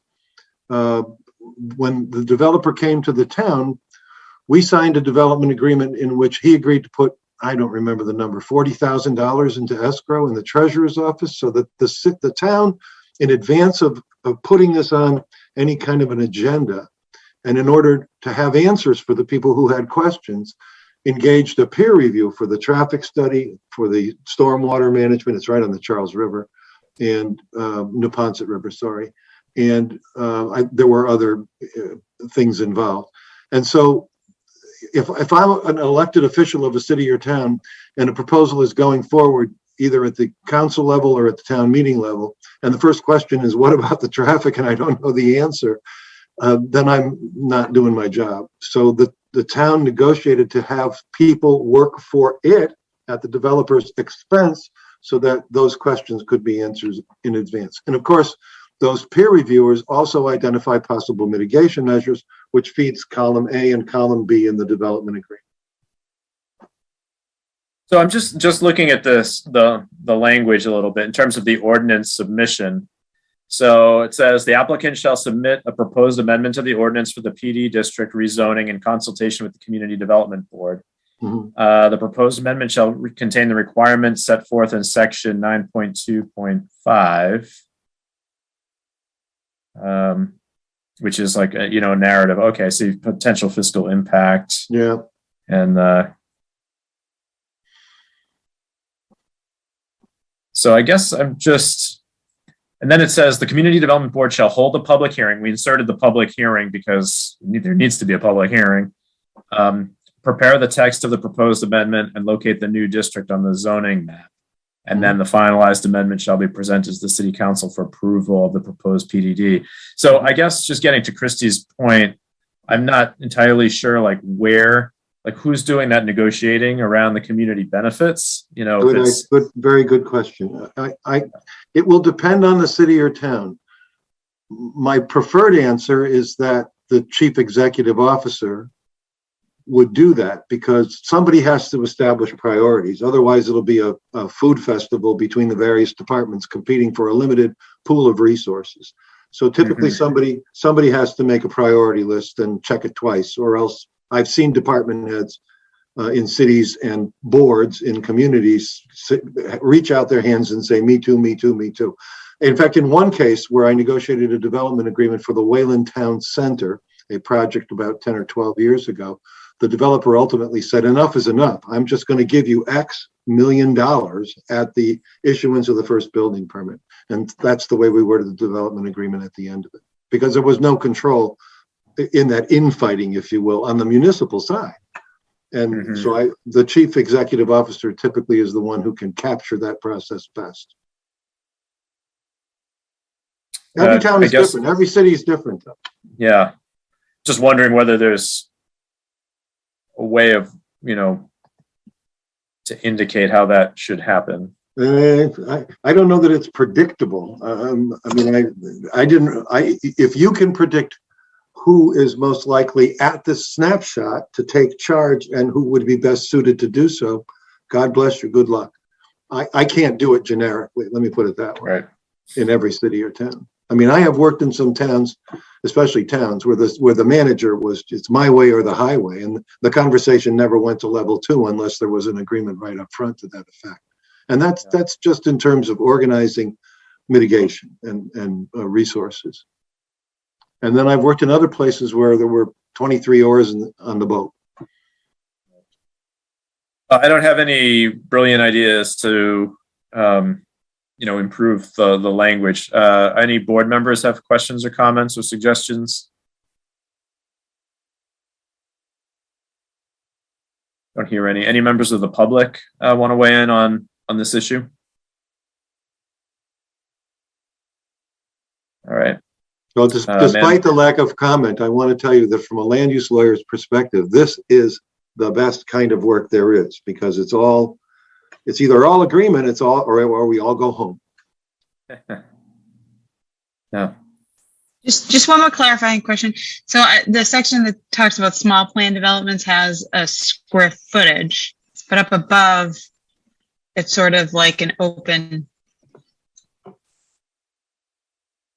It's open in terms of the size of these PDDs. So, how do you determine that if you're keeping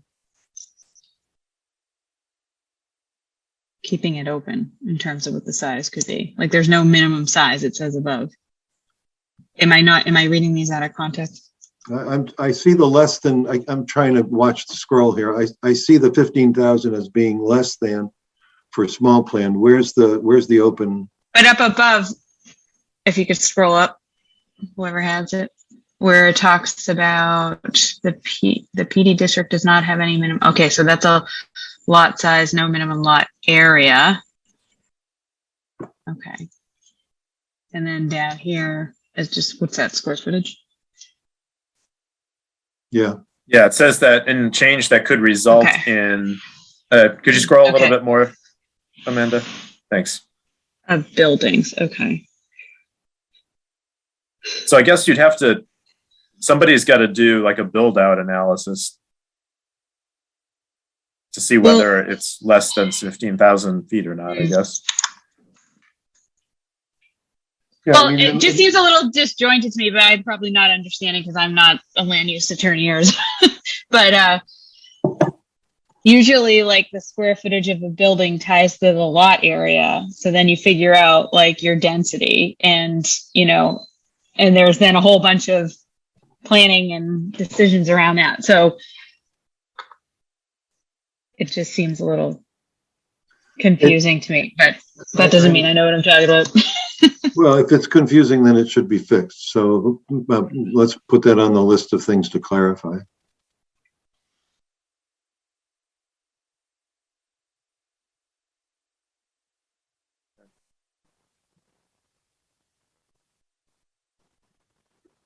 All right, thanks everyone. I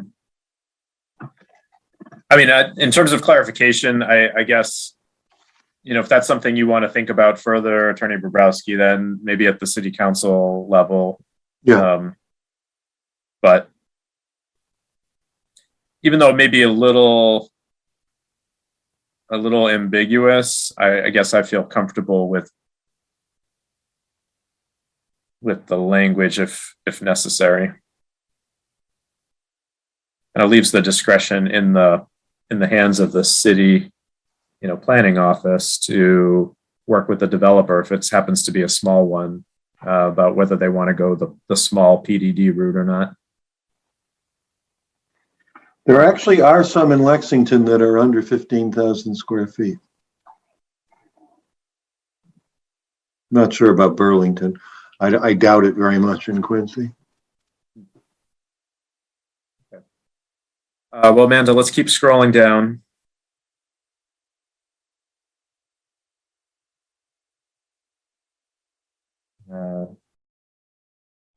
Sorry for the interruption there. This is just I forgot to record at the beginning, but we are streaming on Medford Community Media. This is just for our records. Sorry, everyone.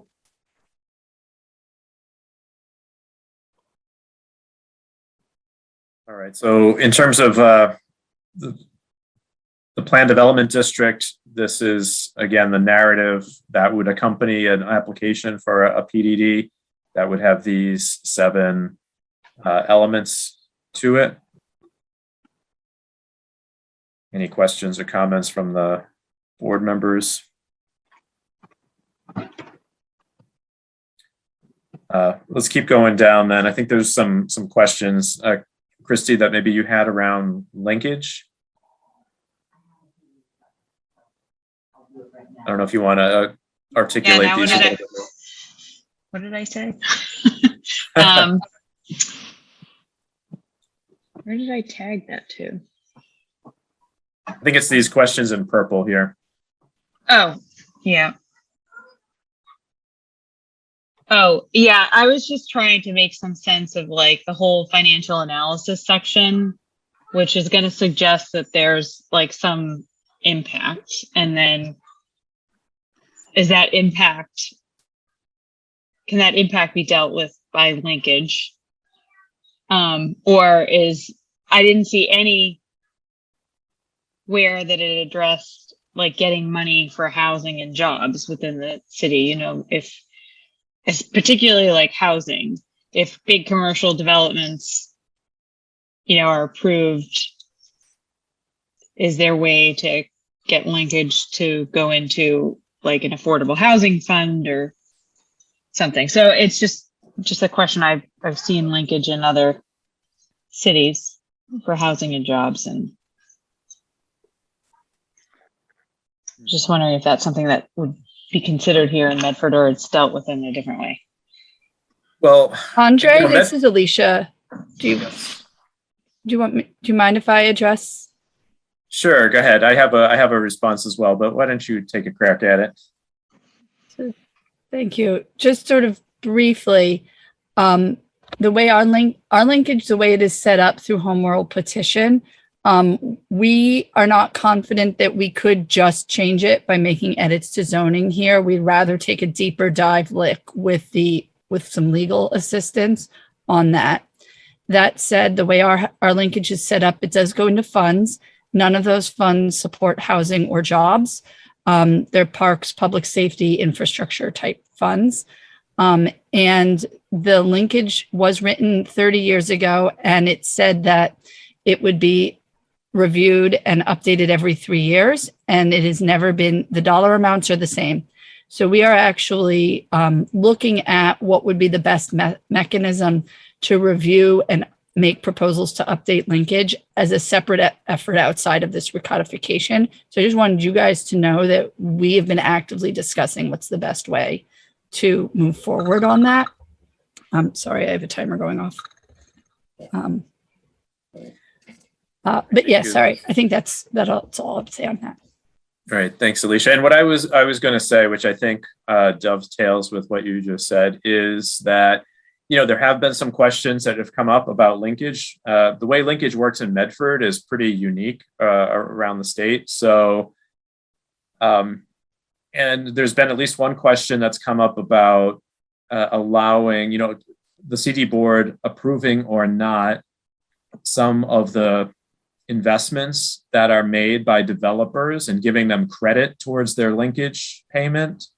So I think that we as a board also just need to understand the linkage ordinance better and maybe talk through some of these questions strategically with the city. And it probably sounds like it's a good time to do so, since, as Alicia mentioned, they're going to be looking at this. So what I was going to suggest is that after the zoning is done, sometime in the winter or spring, we put on our board meeting agenda a presentation by city staff about the linkage, how linkage works in the city, so that we can just learn more about it and I think explore some of these issues and maybe provide some helpful feedback to them as they're thinking about any changes. Chair, I think that would be excellent once this is put to bed. And actually, that would really help inform any study we do, would be for us to first present how it currently exists, hear some feedback on it, and then have that inform a study that we would then do, because we can't change the numbers appropriately without a financial analysis. When you do that, please make sure I get an invitation. You're the only show in town in terms of linkage other than Boston, and I'd love to see how you do it. Absolutely. All right. I think we can continue down then to 11.5, the Community Development Board rules.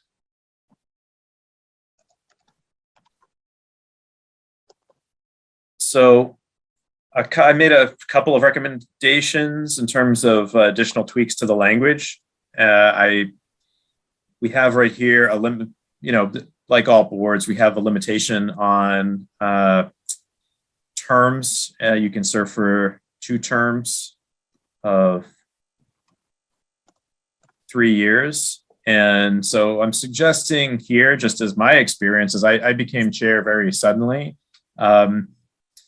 It's helpful to have some experience when you become the chair. And so maybe an exception could be made if someone could serve a 3rd term as chair. And that way they'd already have maybe 2 terms under their belt, and then they'd have 3 years as a chair. Because otherwise, you're asking somebody who's in their first or second term to become chair, and I think it's more challenging. So that's a suggestion. Yep, go ahead, David. I don't think we have the flexibility. I agree with you from and everything you said, and from the perspective of good governance, that would be, I think, the most prudent approach to make sure that we have a chair with experience. But the Acts of 1974 specifically tell us that no member shall serve more than 2 consecutive terms. Okay, and that's why I'm not a lawyer. So, well, that's usually a good thing. So don't feel bad. All right, thanks, David. I appreciate that clarification. Sure. Scrolling down just a little bit here. Andre, this is Jackie. If you can go back to that. So as you know, in my position, I'm appointed by the governor under DHCD, and my term does not expire on the fiscal year. So I don't know if you want to expound on that or just leave it as is. I think it's. Oh, I was just going to say, I think it's okay as is, because it says members appointed by the mayor shall serve for a term of 3 years. So you'd be excluded for that. Okay. Oh, I see. When you mean no member shall serve more than 2 consecutive terms. Maybe we could just say members appointed by the mayor shall serve for a term of 3 years and not more than 2 consecutive terms. Okay. That would take care of that, Jackie. Okay. Thanks for bringing that up.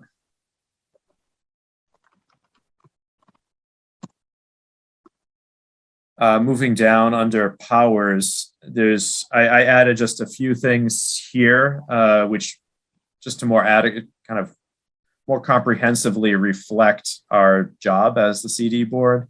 So I wanted to make sure we do a lot of, we review approval not required plans, we hold public hearings and make recommendations to the city council. And we provide design review feedback as needed to developers. The one thing that I forgot in here, and maybe we should add, is on number 3.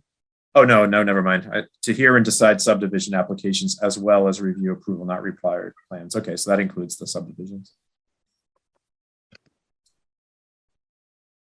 I feel like the design review thing is good, and I'm happy to see it. It feels a little vague to me. It is a little vague, I think, because we've only done it in terms of, it's informal. And I think it's a practice that planning staff is encouraging, but it's not a formal role that we have, unless, I guess, we want to propose that. But that would be, I think, a more significant policy change.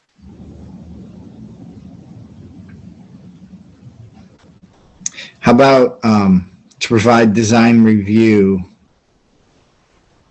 feedback in parallel with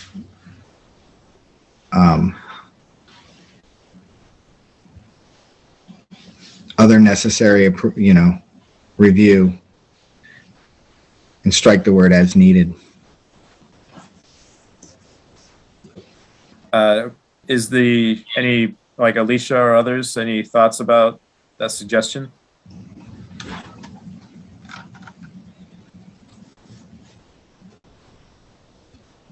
Or Victor? I mean, basically, I'm just saying as needed sort of makes it even less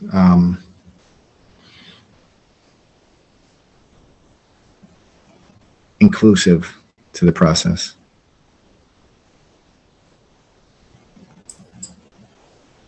I think this is Victor. One thing to consider is which projects this applies to, and whether it's all projects that would come before the CD board and Andre's right. I think we've asked one group in the past year to come before you. I would like to make it a practice, especially on new construction projects. And so far, developers we're talking to are willing to do that. Just the right timing and providing more definition around which projects this would apply to. About a language that says to provide design review feedback to developers in coordination with the Office of Planning, Development, and Sustainability in advance of permit filings. I think that's great.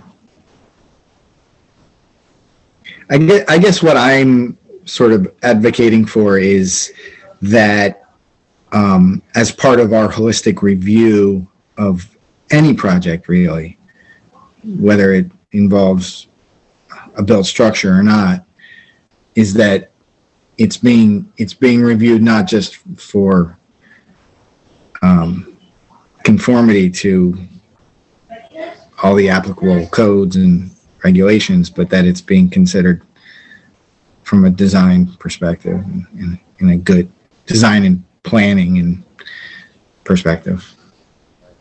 No, I understand that's hard to, like, these are very mushy topics, but anyway, I've said enough. Well, I was just going to say that there are many communities that do have a design review board and that it is a formal process, but Medford doesn't have that. So I don't think we can create it just through this recodification.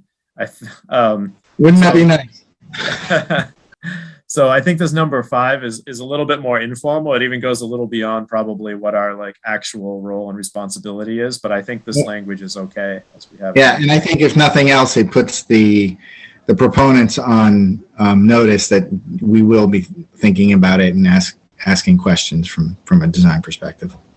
Yeah, and I think it does. It lays the groundwork for a design review process if that's a direction the city wants to go in the future. All right. The next provision is this around associate member. I just made a suggestion that instead of a term for the associate member, instead of a term of 1 year, making it a 3-year term consistent with the rest of the members, so that we're not trying to find new associate members every year. I think that would be challenging. And this way, if somebody has to step off the board, we have an associate member all the time that's can step right into that role. And then we can take our time recruiting an associate member, or the mayor can take her time recruiting an associate member.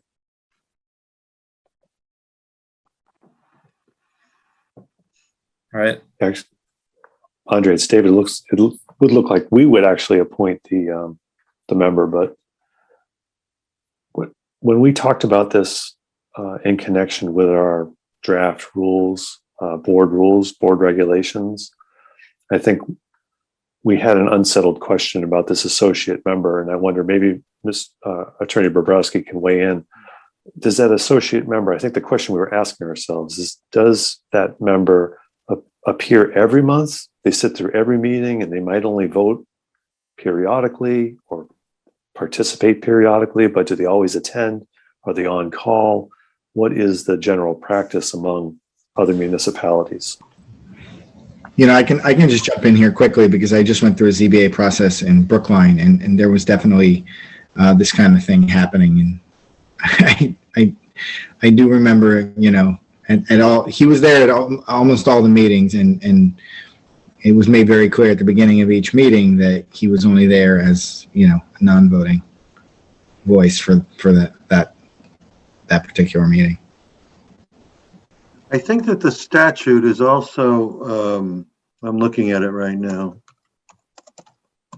very prescriptive in terms of what they can and can't vote on. And I believe it just applies to special permits. But let me be sure.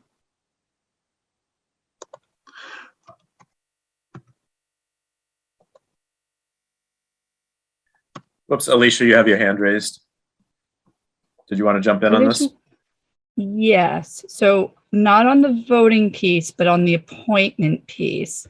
I was just double checking our charter. The Medford City Charter says in section 52, which it's actually only about 4 pages long. I recommend people read it. Upon the adoption of Plan A, all heads of departments and members of municipal boards, except the school committee, officials appointed by the governor, and assessors if elected by vote of the people, as their terms of office expire, shall be appointed by the mayor without confirmation by the city council, which I take to mean that if there was to be an associate member, they would have to be appointed by the mayor per our charter. Done. Yeah, no, I think that's right. I hadn't flagged this, that the appointment says by the Community Development Board, but I just assumed that was our existing language. I hadn't, I don't know if this was new language proposed by Attorney Borowski. I believe this entire section is new language. Attorney Bobrowski, can you clarify that? It is. It's I not correct. probably added it, yeah. It says in the statute, chapter 48, section 9, that a zoning ordinance may provide for associate members of a planning board when a planning board has been designated as a special permit granting authority. It doesn't say this, but it suggests that the only role for the associate member is to serve in this capacity when a special permit is before the board. Anyway, it goes on to say one associate member may be authorized when the board is 5 members, and 2 may be authorized when it's more than 5 members. The city or town which establishes the position of associate member shall determine the procedure for the filling of such position. If provision for the filling of the position has been made, the chairman may designate an associate member to sit on the board for purposes of acting on a special permit application in the case of absence, inability to act, or conflict of interest, or on the part of any member of the planning board in event of vacancy on the board. So there's a limitation here in that if you do choose to add an associate member, you fill it the way you want, but the associate member can only vote on a special permit. Now, so that means site plan, for example, is not mentioned in the statute. So question, can they vote on a site plan? Unanswered. Attorney, is this perhaps because you need a super majority to approve those? And if somebody has to step off the board for whatever reason, all those examples, it's much harder to have a super majority? Like it would be unfair to the applicant because somebody had to recuse themselves. The board would now have trouble forming a super majority, and therefore this associate member would have the ability to step in. That's certainly a relevant consideration. For example, on a 5-member board, if one person recuses him or herself, you need all 4 votes of the remainder. So to have an associate member able to step in there gives you a full slate in terms of margin of error. But I think there's just as many occasions there may be occasions when you can't vote because 2 members are recusing themselves or absent. I mean, degree of citizen participation is different from town to town. I've certainly gone home a number of times pre-COVID when there's 3 members and I need 4 votes.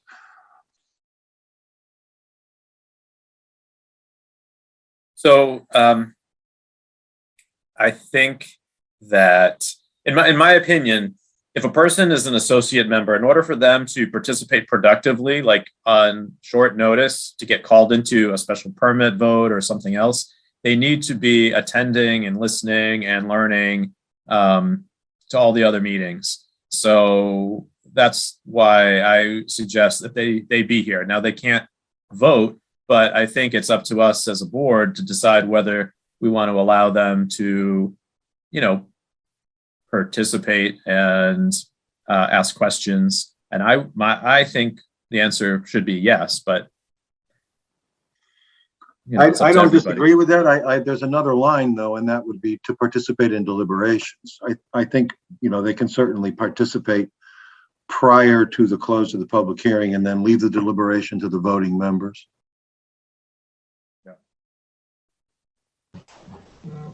I don't know that I necessarily feel like that's an important distinction. I mean, to me, I think the fact that we're involving them as a part of the board makes their voice important, and as such, I think they should be involved in everything except, of course, the voting. Well, this language doesn't have to actually speak to that. Maybe that's more just our practice as a board, but to get it, I think where we do have to make a tweak here is around appointment by. So I think we should say the associate member shall be appointed by the mayor. And I don't know if we want to change this, since we are larger than a 5-member board, we could have 2 associate members. So we could say the community development board shall have not more than 2 associate members. Does anybody have an opinion about that? Just gives more flexibility. Andre, this is Dave. I'd be in favor of that as well. Having the possibility of 2 associate members.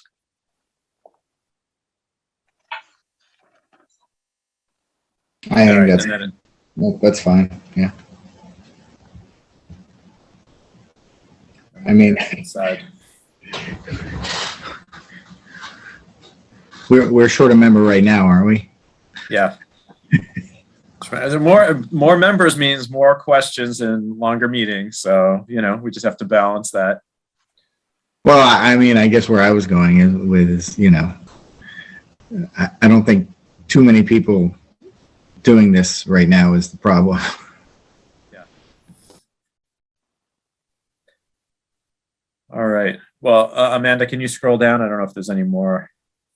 No. Okay. Any other kind of comments or questions by board members or members of the public about the community development board language? All right. I don't hear any. So let's keep scrolling, Amanda. Special permit criteria. I think the change here, David, that you suggested, I don't know if you want to say anything. It just, again, taking out the neighborhood character language and incorporating a reference to the city's forthcoming comprehensive plan. Correct. And I think taking out the fiscal impact,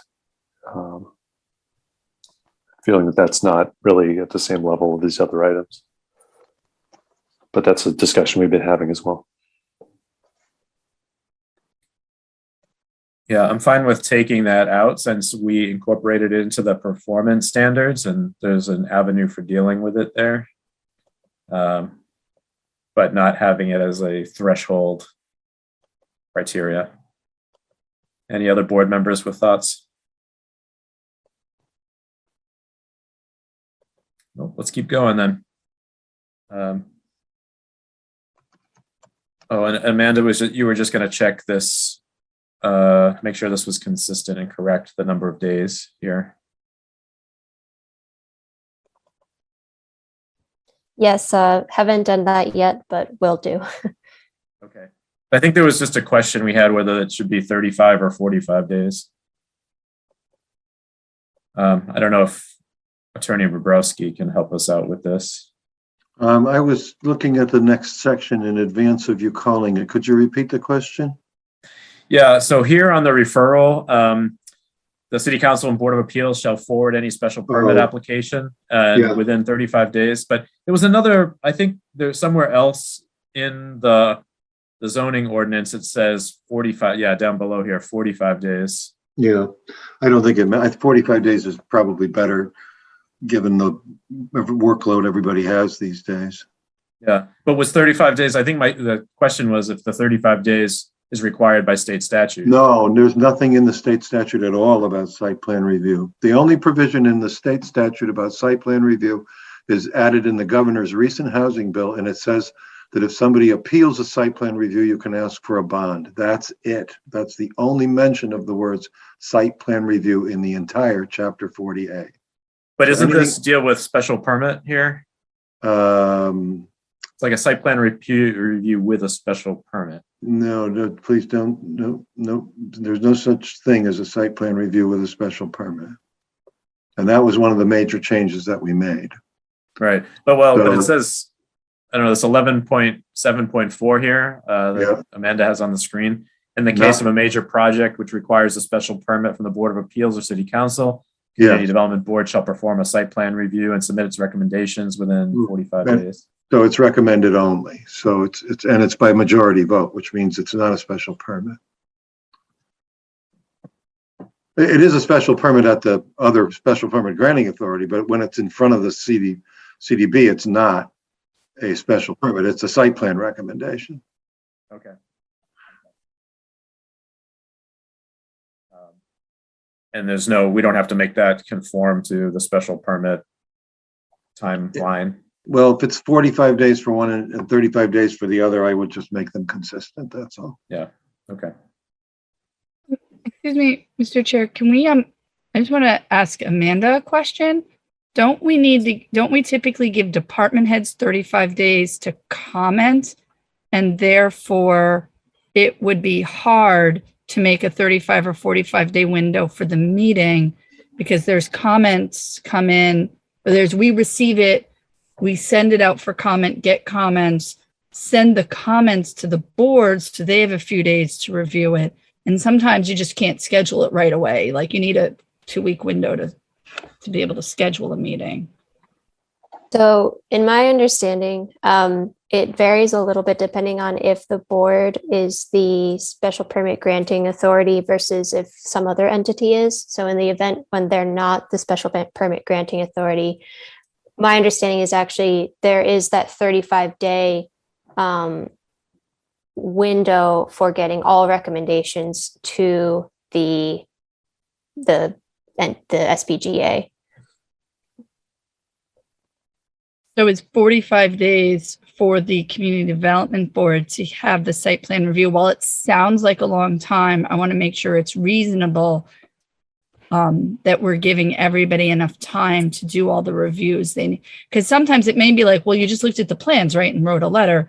But sometimes a city engineer might go back and forth with an applicant a couple of times during that window.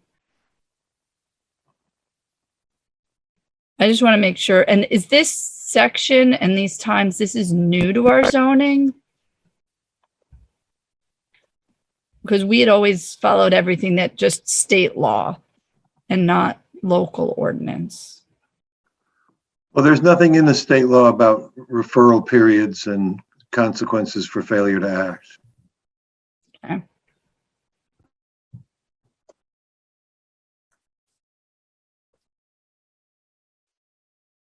So I guess I'm not hearing that we have to change this. I'm fine with it as is. Maybe we could just have the planning office double check to make sure they're not, that everything's aligned and that they're not requesting a change. Does that sound all right? Otherwise, we just keep it as is.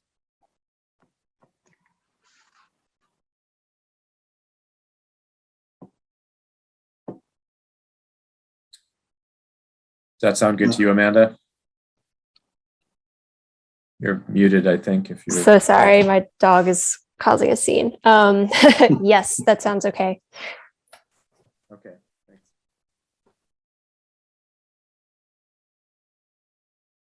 All right.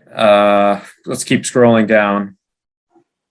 We talked about site plan review. I think that's fine. So there is a typo in the 11.7.11 language. And if you look first at paragraph 2 above 11.7.5, I don't know if you have it. You don't have it. So I'm looking at the full version. The way there were some changes that I made at the 11th hour because the land court decided a case that said if you're going to have a direct appeal on a site plan decision by your CDB to court, which is what we're prescribing, then the matter should be accompanied by a public hearing. That was Judge Foster at the land court. And I agree. So if you look at the full version, not the document we've been looking at. In the generic section on site plan review in paragraph 11742, in the case of a major project not requiring a special permit, meaning that CDB is in charge, it shall serve as the site plan review authority and shall conduct a public hearing in accordance with Chapter 48, Section 11, file its written decision, reached by majority vote within 90 days of the close of the public hearing. And if you look at 11.7,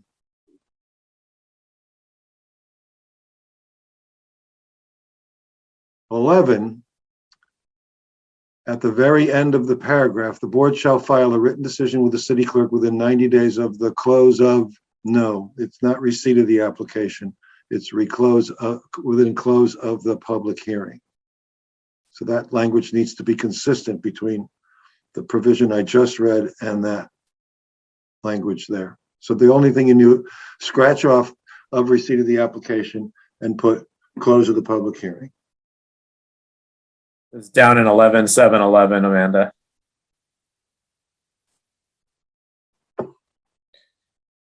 No, yeah. Right. So that last, after 90 days, it should say of the close of the public hearing.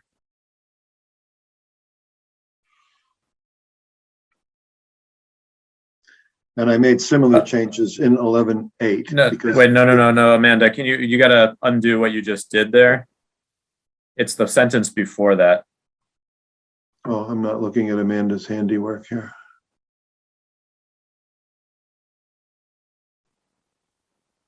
Close of the public hearing, yeah.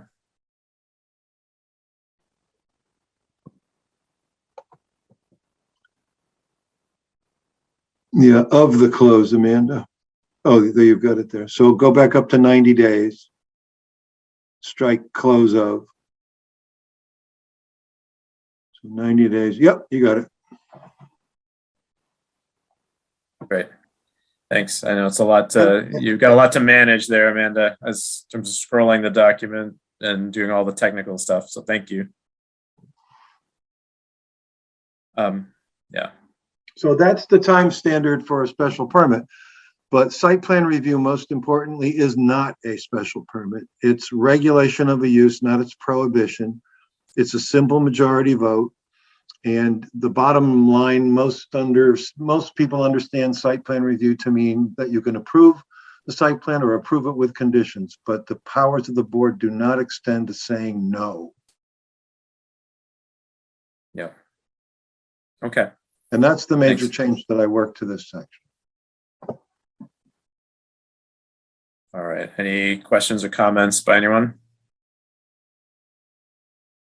Let's continue down to the Dover Amendment.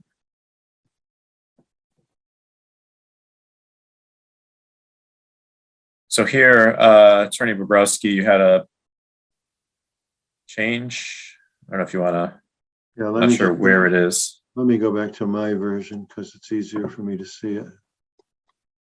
So here, 11.8.4. It's the same. The board will conduct a hearing in accordance with 4811, file its written decision reached by majority vote within 90 days after the close of the public hearing. And then you can see that there are provisions for appeal, right? Which I've added so that you don't want to, if you don't have an appeal provision under your site plan regulations, the appeal is to the Board of Appeals when the building permit is issued or denied. Talk about a bad idea.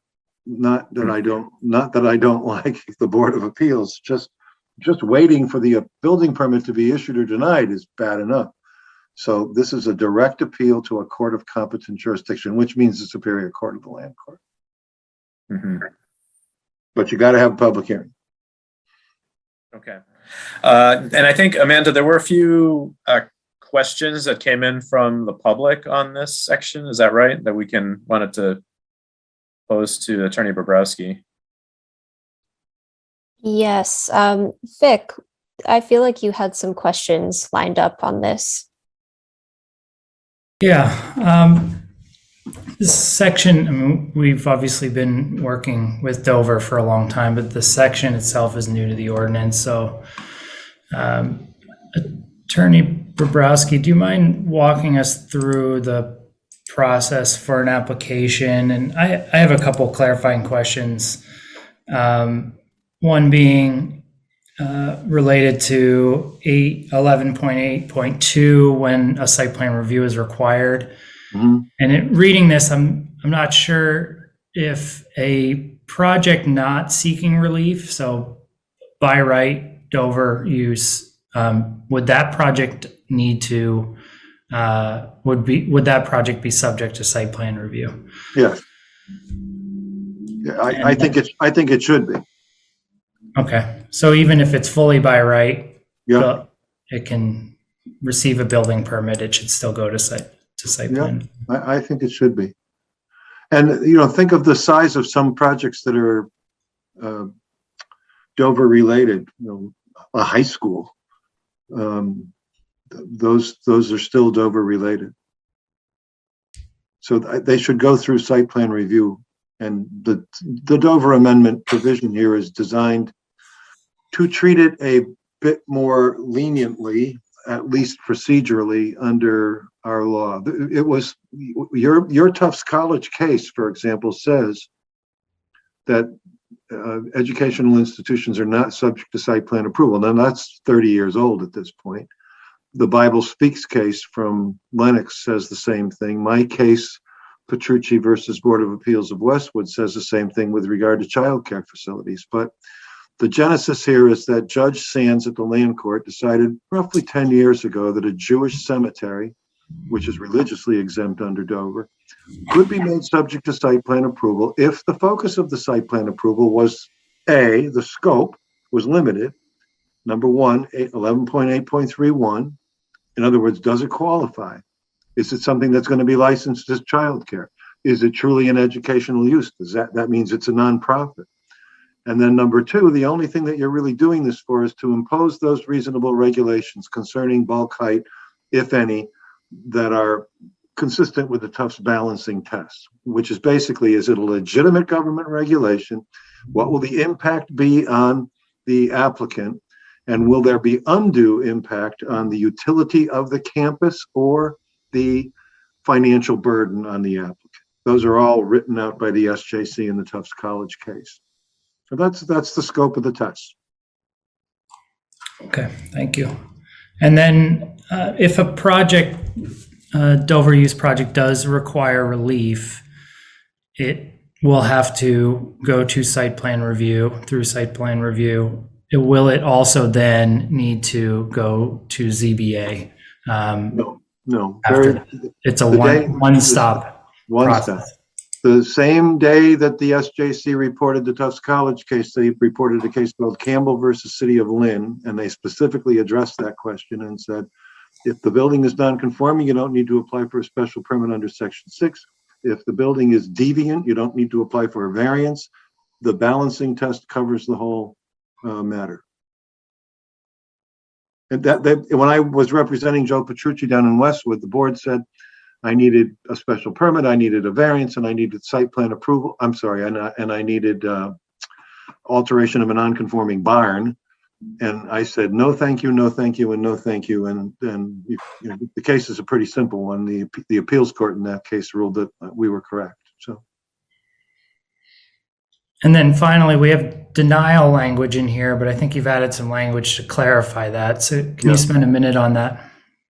Where is that? If I could see it on the 11. Go down further, Amanda. Decision. Yeah, so that's consistent with what I just said. You can approve with conditions or deny, but the denial has to be predicated upon an applicant's failure to provide necessary information. That's right out of Prudential Insurance Company versus Board of Appeals of Westwood. There's a footnote in the back of the case at the appeals court that said you can impose reasonable conditions at the expense of the applicant, deny it if the application is incomplete. Those are the two existing powers for a CDB in this case. Thank you. You bet.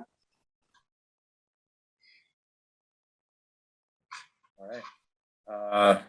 If no other questions or comments, let's continue, Amanda. And we're back down to definitions. So we already talked about family. Dwelling. David had made some suggestions, which I think make sense to try to neutralize the language. Nothing new here. I think we talked about this already, so why don't we continue? We do need to add that the Census Bureau household definition, which I think you noted, but let's just make sure. Oh, there it is. Okay, thanks.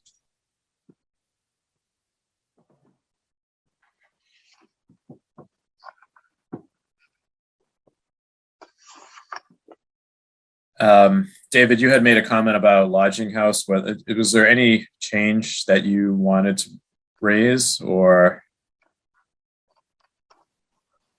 Andre, no, I think I was only trying to work the secondary degree of kinship business out of it. And Yeah, I think I struck that, I think, back at the outset. oh, okay, maybe. And I do recall also looking elsewhere in the ordinance to list the proper names of the other items that are dealt with more specifically. So I think when you see hotel or motel, I think I may have added that because motel's addressed somewhere, or rest home. In the provision before that, convalescent nursing or rest home would be long-term care facility. So I was trying to be sensitive to where there are other definitions or how the things are defined elsewhere. Yeah. Let me just go back to I'm going to look at the use table on my screen. So just to be sure.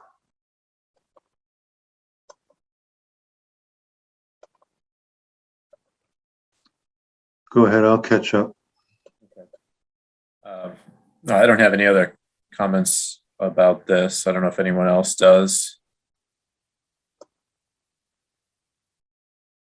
Thanks for reviewing all of this stuff very carefully, David. Appreciate it. Amanda, why don't we continue down there?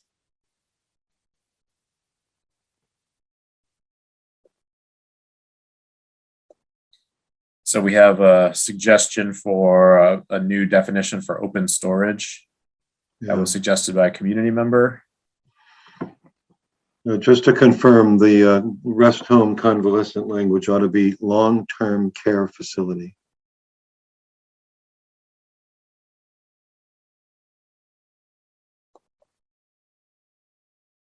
Thanks.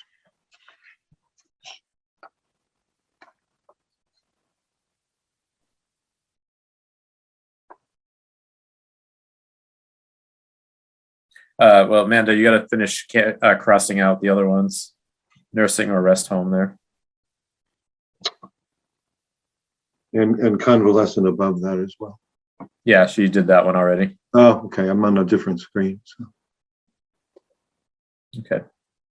Thanks, Amanda. Let's go down. So Attorney Bobrowski, so we have a suggested new definition for open storage. I don't know if you looked at that. I'm looking at it now. Oops.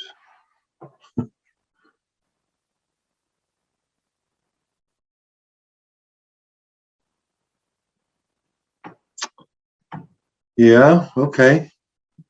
I'm not sure about the last sentence, but I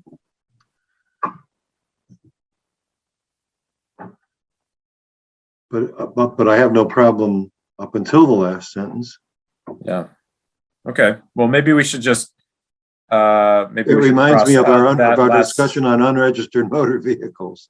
Yeah, I think we dealt with that elsewhere, so maybe we cross that part out. I don't know, Yeah. David or anybody else. Do you have any thoughts about that? Andre, my brain was going the same place. I thought we had already addressed that elsewhere. Yeah. All right. So let's cross that out, Amanda. That last sentence in open storage, the term open storage.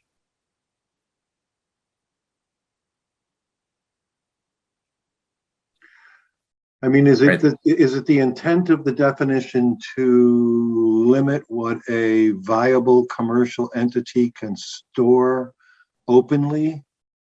meaning it's material that will be used as a part of the business? Or is it an attempt to stop solid waste? I don't know.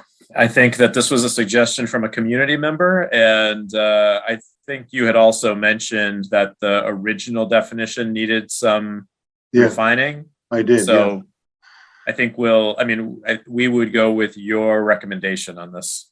Well, if it's going to be the former, I think you should put open commercial storage. And if it's going to be the latter included, then I think it has to be broader where it says or other materials including. And I think, like, for example, I'm mindful of a Deerfield regulation that says solid waste is anything, that's not nailed down and you can't have it. And it's a very effective tool if somebody has decided to make their property into a solid waste storage facility. If it's at all helpful, I have, so this came from a community member and they provided some of their logic for why they had the suggestion, and I can read that out. Yeah, thank you.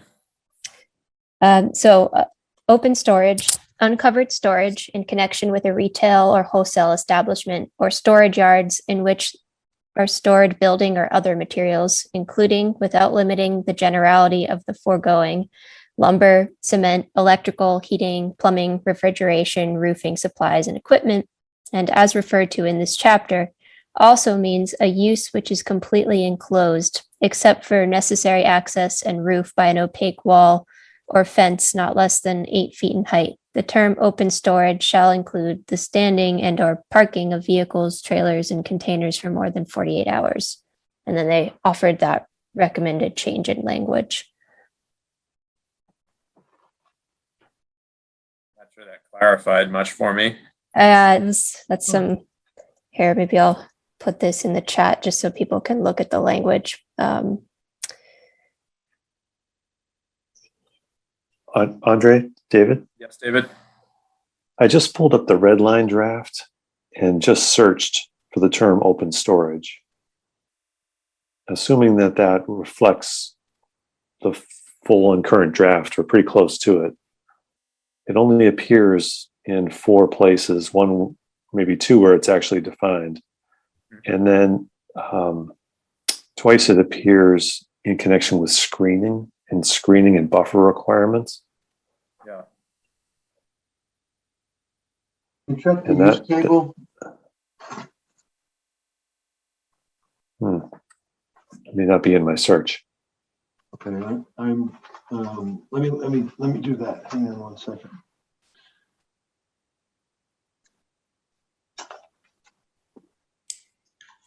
Mark, it's under accessory uses. Yeah. Use table. Yeah, I think that's where I kind of raised my question.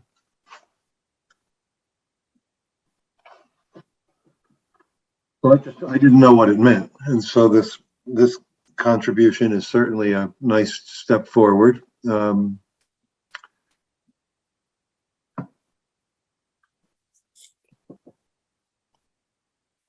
But I leave it to you. I'm fine with this. David, what do you think?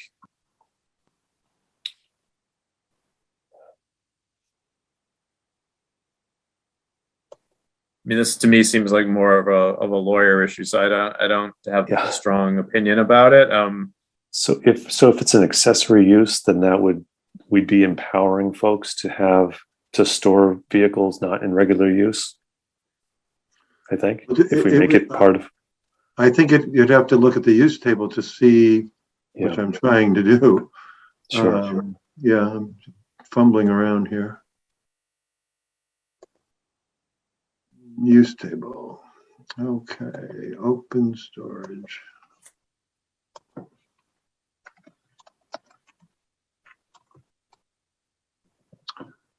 Well, I put, no across the board, with the exception of a special permit from the Board of Appeals in the BC district. And that's probably because it was allowed in the BC district in the old zone. So let me look at the old zoning.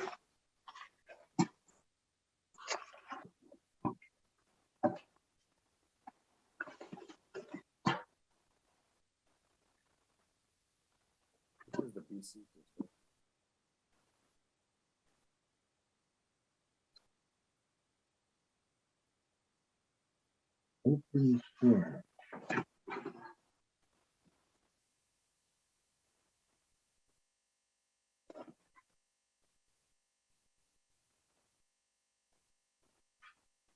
Yeah, it's item 59 in your old use table. And it's allowed by right in the district in question. Actually, it's allowed in 2 districts by right. If your old columns had headings on them, I could tell you what those districts are, but they don't. So I've got to look back till I get a heading here. Maybe there's only one heading at the very beginning. I don't know. Yeah, I think that's the case. So 1, 2. So the districts in which open storage was allowed are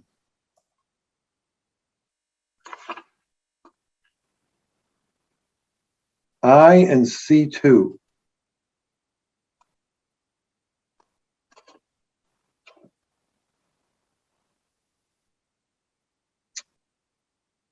I and C2.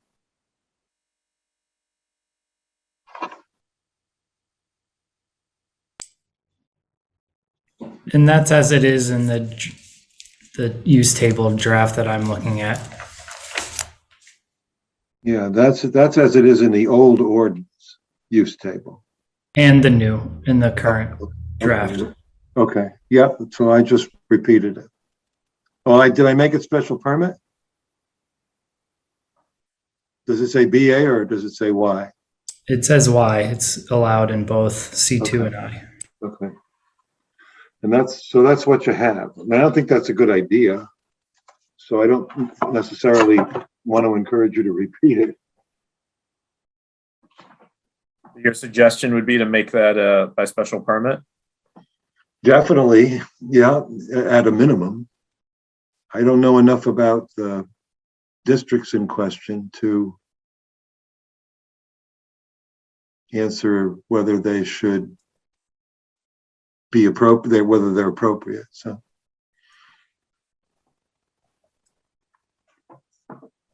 Well, I'm fine with that. Why don't we make that by special permit? Is there, I don't know, other board members have an opinion?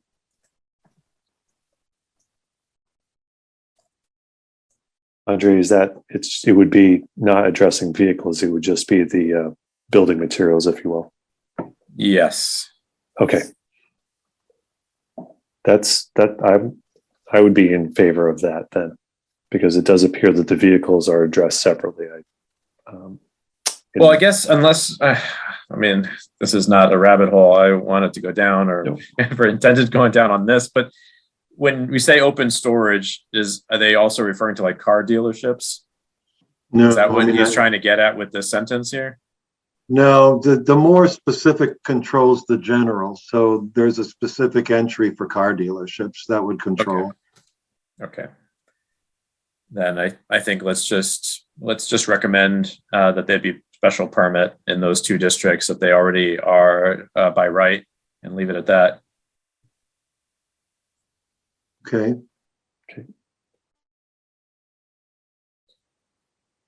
And then there was I guess another community member question about parking garage and the language here. No specific recommendation. I think that in that case, I've left it up to you. Yeah. Attorney Bobrowski, do you have any?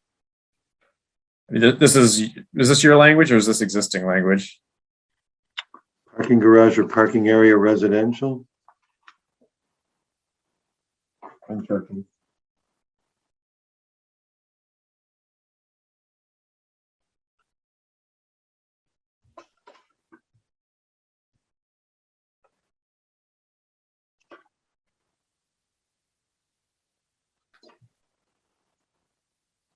Yeah, it's in your existing ordinance. Okay. I don't have any change here. I don't know if anybody else does. I'm fine leaving it the way that it is. If there's not a specific problem that we're solving, I don't want to try to solve. All right, we already talked with Building Commissioner Moki about the half story, and I think I didn't hear anybody raise a question or concern about that. Are we okay with that? All right, let's continue then. I don't have a concern about it per se.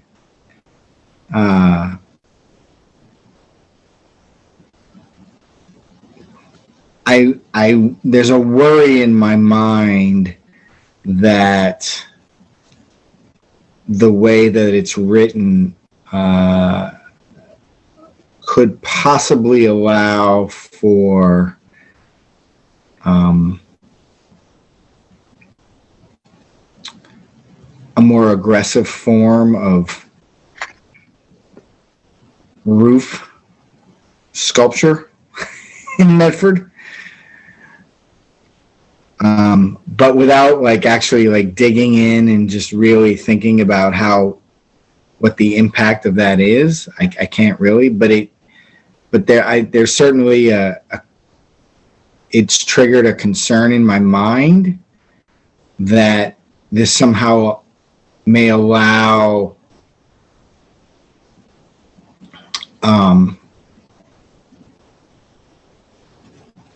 a type of construction that is much more conspicuous and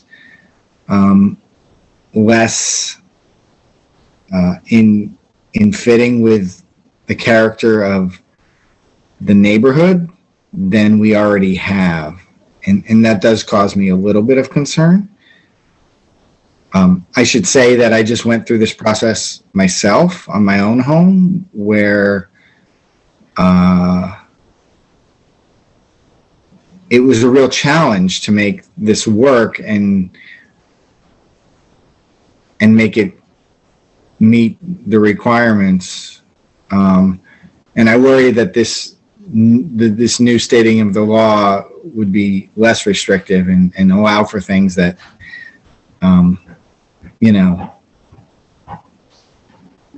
we're less in keeping with the character of the neighborhoods.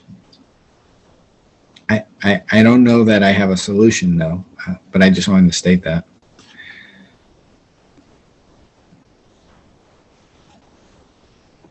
Anybody else have a thought about that?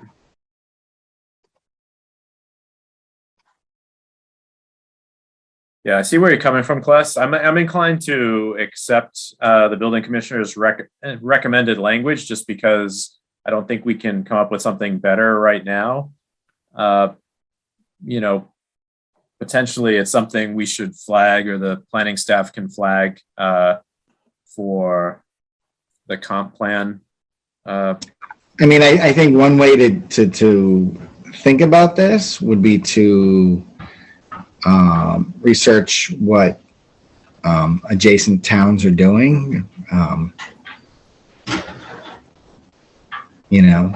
What does this kind of thing look like in Cambridge or Brookline or, in places where residents are very sensitive to construction and, historic character of neighborhoods.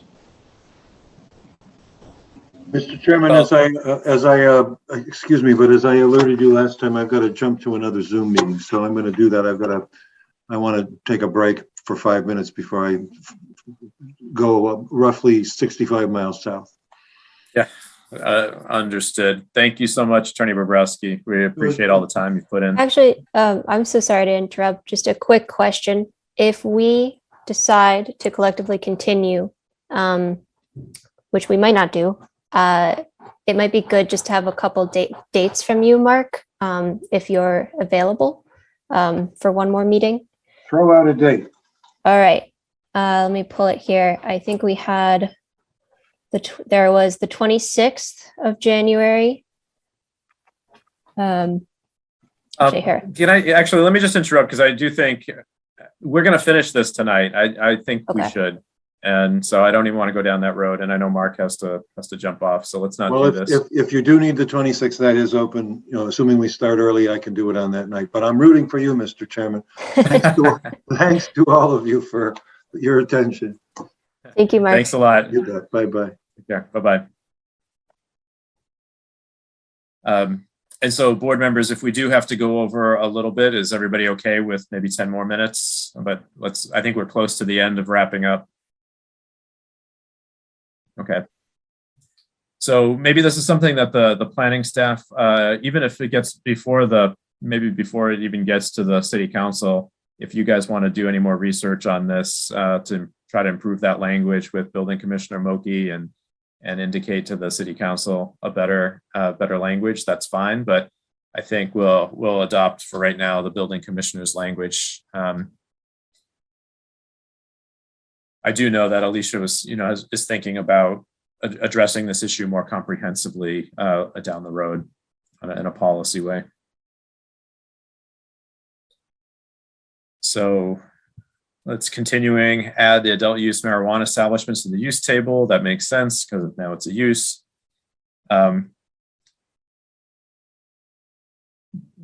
Victor, Director of Economic Development, can you just explain where things landed with the convenience retail and neighborhood retail based on the question that was raised last time? I think the square footage was very large. So you looked into that some more? Yeah, happy to. We talked about it as a staff, and we suggested some adjustments here in purple or red, I believe.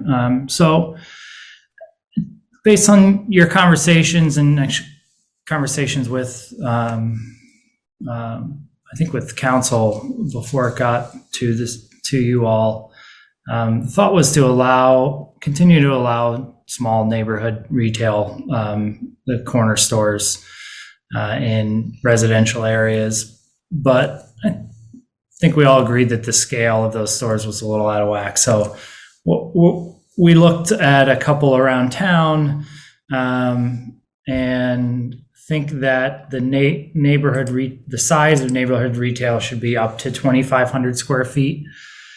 That seems more reasonable. And then resize the convenience retail, which is kind of in the middle between neighborhood and what we might think of as like a mid-sized small box retailer, between 2,500, so just over 2,500 in 1 foot to 5,000 square feet. And then retail sales would take care of everything above that square footage, 5,000 and above. I think the one question, so if that's kind of fits more with what people were thinking, certainly happy to talk through that. Also, where are we allowing these uses? And we have, for neighborhood retail and convenience retail, they're by special permit city council in the apartment districts, and SF2 for convenience retail. Neighborhood retail is currently allowed in SF1, and special permit or site plan review in SF2, and then special permit city council in apartment 1, 2, 3. And allowed in the commercial districts. So the remaining question would be, do we want to make the neighborhood retail by site plan review in the SF1? It's getting late. I'm sorry if that was long-winded. Yeah, I think my suggestion on this, thank you for the recommendation, and I appreciate the fact that I think these sizes make a lot more sense. And Kless, I know you had raised that, so you can weigh in a moment. But I do think that just allowing it as of right in single family districts would be problematic. So I'd recommend making that special permit for SF1 and SF2, the neighborhood retail, because I think there should be some level of approval, since we're talking about, we don't just want to have single family homes that get converted their first floor into a convenience store, and maybe making it easier in some of the other ones. But Andre, just one clarifying point. I think this goes without saying, but say if, for example, People's Food Mart would change hands and a new neighborhood retailer would locate in People's Food Mart, they would not need to go for site plan review. That would be allowed by right under zoning. Is that a question to me? It's just a statement. Yeah. Okay. Right. So existing uses would be essentially grandfathered if the property were to change hands. Correct. Claes, do you have thoughts about this? No, I think this is a much better set of numbers than we saw last time. So thank Do you. you have a thought about the permit, like for single family SF1 and 2, make that special permit? Is that for the larger stores? Right now, it's the larger stores are not allowed in the single family 1, and they are allowed by special permit city council in SF2. The small stores are currently, the proposal is to make it not allowed to allowed by right, a Y, in SF1, and then in SF2, site plan, allow them by site plan review. And I'm suggesting that maybe we make it special permit, because I think it could be pretty controversial if we just change it to make it allowed. I think that's a big policy change. Yeah, I think I agree. Yeah, especially now, like doing something like that before the before the comp plan review. I think maybe we go gently on the use plan changes or the use table changes, and then later there'll be more time to change the map and adjust. Yeah. Okay. Yeah, my main concern last time was the sizes of, but these seem much better. David, you're unmuted. I don't know if you wanted to say anything. I agree with where both of you landed on the SF1, SF2. I know you want to complete our mission tonight, but I guess I'm having a hard time understanding why these aren't allowed more generally in the apartment districts. But as you said, we can discuss that another day. Yeah, no, David, I totally agree with you It just on seems that. appropriate. I agree. I guess I'm just thinking that we could make that recommendation now if you feel confident in like figuring that out, which districts, but I just think that looking at the uses and the map, and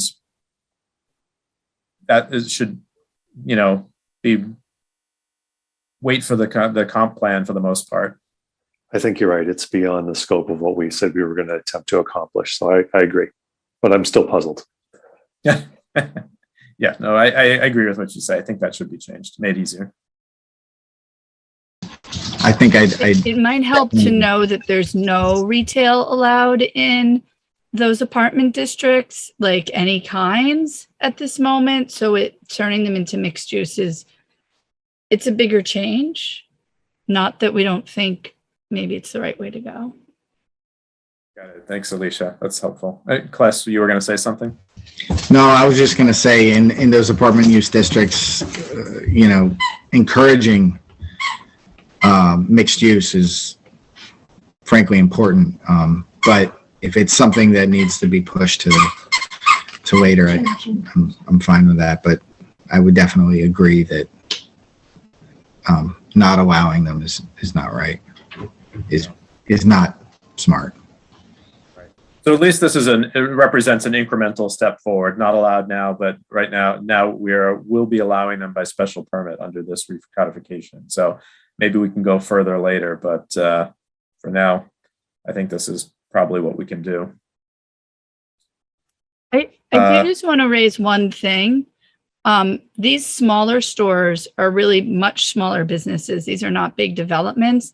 And I'm concerned that sending them to city council means they actually have to go to site plan review with this board and then to city council. And that's asking a lot of a really small business. And I wonder if, at least that's my assumption, if it would be better if they just were special permit through the planning board. So Which there wasn't zones, any, Alicia? at least the residential ones. There wasn't, because what the consideration really is the feel for it. And this can become so political. Anything that goes in front of city council can be so political. And I'd hate for people who are trying to start up a small business to get approved or denied because of political reasons. So we could, what would instead of the CC, what would it be? I was just looking at the rest of our table as it exists. PB. I mean, my recommendation would be planning board. Yeah. The only other option is Board of Appeals. Well, I'm certainly fine with replacing the CCs and the residential districts with PBs for these two uses. I don't remember what initials we use. I think that's right, the way Amanda has it there. Okay. But Amanda, do you want to make it, I guess, replace it for all of them? I will just remind you, it's a recommendation. If the city council says, actually, we Right. think they should come to us, they can do that. Right.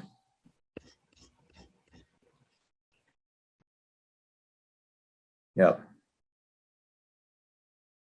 And Alicia, do you have thoughts about then the slightly larger convenience retail? Do you think that's also appropriate for that one? I kind of do. I was just looking at the notes. So we use some examples to help us understand things that were between 2,500 and 5,000 square feet that exist, include Alexander's on Main Street, Oasis, and then actually Bob's and the People's Food Mart and Jim's Market were all under 2,500 square feet. It's the 2,500 to 5,000 aren't tiny, but they're not developers. Yeah. Well, why don't we change all those CCs then just to PB and then we can, city council can take it or leave it. Right. And I will say, I actually agree with you that they should all go to planning board, because the idea is not to allow a tiny, like a Dunkin' Donuts or a Starbucks in every residential neighborhood, although Medford residents could probably be talked into that. I think there is an intention that these are benefits to the neighborhoods, and that the planning board should have some say, or somebody should have a say in not one on every corner, but Right. What's the appropriate density? Yeah, so Alicia, let me interrupt you here. So I know that we're losing a board member at 8:00, and I know Jackie has to go, and she is already a little over. So, I have to leave too. I got to pick up my kid. okay, are we, Amanda? Can we just scroll down? You know that you can change those.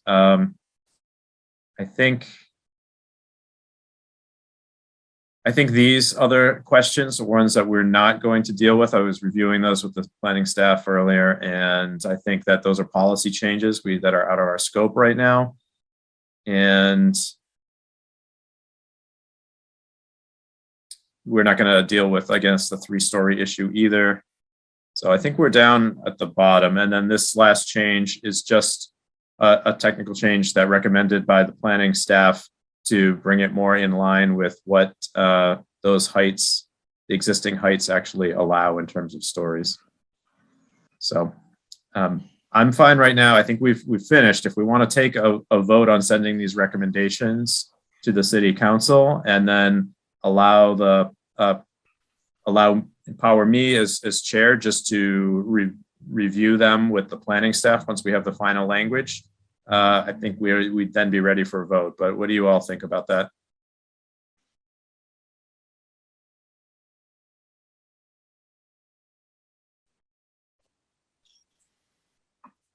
Andre, that sounds good to me. Sounds good to me as well. Me too. Me too. All right. So, and I think we have, is there a motion on the floor? I am so sorry to interrupt. I just have a question. There were some comments that came in from the public that were more general, or touched on things that were dealt with in past meetings. I do kind of feel like they should be read into the record before any vote is made. How many comments do you have, Amanda? I have 2. We could do them quickly. We're going to lose 2 board members, and then I don't think we have, Quorum, yeah. Yeah. Okay. One from William Navarre, and just in summary, had some thoughts on, at William Navarre, 108 Medford Street, number 1B, had some thoughts on parking minimum provisions. So the reduced parking requirement near high frequency transit should include locations where multiple bus lines converge or nearly converge. And then number 2, in the event that the parking minimum is 1 space for some development, that project should be entirely excused from the parking minimum if either the following conditions apply. If the property has no suitable curb cut and one would need to be installed, or if the property has a curb cut, but the developer is willing to remove it. The second comment is from Sharon Wentworth, 694 Winthrop Street. And she had some concerns about daycares and permitting around daycares. She feels that they should be required for larger daycares.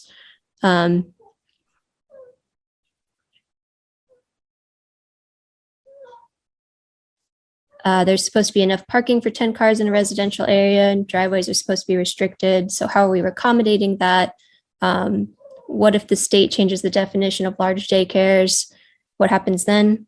And the home across from my home was renovated for the entire home to accommodate the daycare. Shouldn't the home be a percentage of the daycare and not a business in an F1 zone? Those are the comments. I feel that we've, we did discuss extensively both the parking and the daycare issue. So unless somebody feels that they want to revisit it, I think we go with our recommendations. Okay, I'm seeing nodding heads. So is there a motion on the floor to send to finalize our recommendations with, I guess, endorsement from, yeah, go ahead, David, you do it. Andre, let me give it a try. Motion to approve this set of recommendations, subject to a delegation of authority to you to work with city staff to finalize some of the final language that's needed, and to confirm that the final document submitted to the city council conforms with the board's discussions, deliberations, and decisions. Thanks, David. Beautifully stated. I will second. Thanks, Kless. Roll call vote. Kless Andreasen, Yes. Deanna Peabody, Aye. Christy Dowd, Yes. David Blumberg, Yes. Jackie Furtado, Yes. and I'm a yes as well. So I just want to thank everybody. I know you guys got to go. Amazing work. This was a lot to dig into. So hopefully we won't have 3-hour meetings next time. All right. Is there a motion to adjourn to close the public hearing? Well, I guess we should have closed the public hearing originally. So I think that was incorporated into David's motion implicitly. Is there a motion to adjourn? Yes, motion to adjourn. Okay, Deanna, David, thank you. I'll second. Thanks, David. Kless Andreasen, Aye. Deanna Peabody, Aye. Christy Dowd, Yes. David Blumberg, Aye. Jackie Furtado, Aye. and I'm an aye as well. All right, thank you, everybody. I really appreciate it. And Jackie and Christy, thanks for staying later. Thank you. Okay. Thanks. Have a good night, everyone. Bye. Take care, you too. Thank you, everybody. I should say thanks city staff for all the work you guys put into this. I really do appreciate it. It's a lot. Thanks, everyone. Absolutely. Thank you all. Thank you.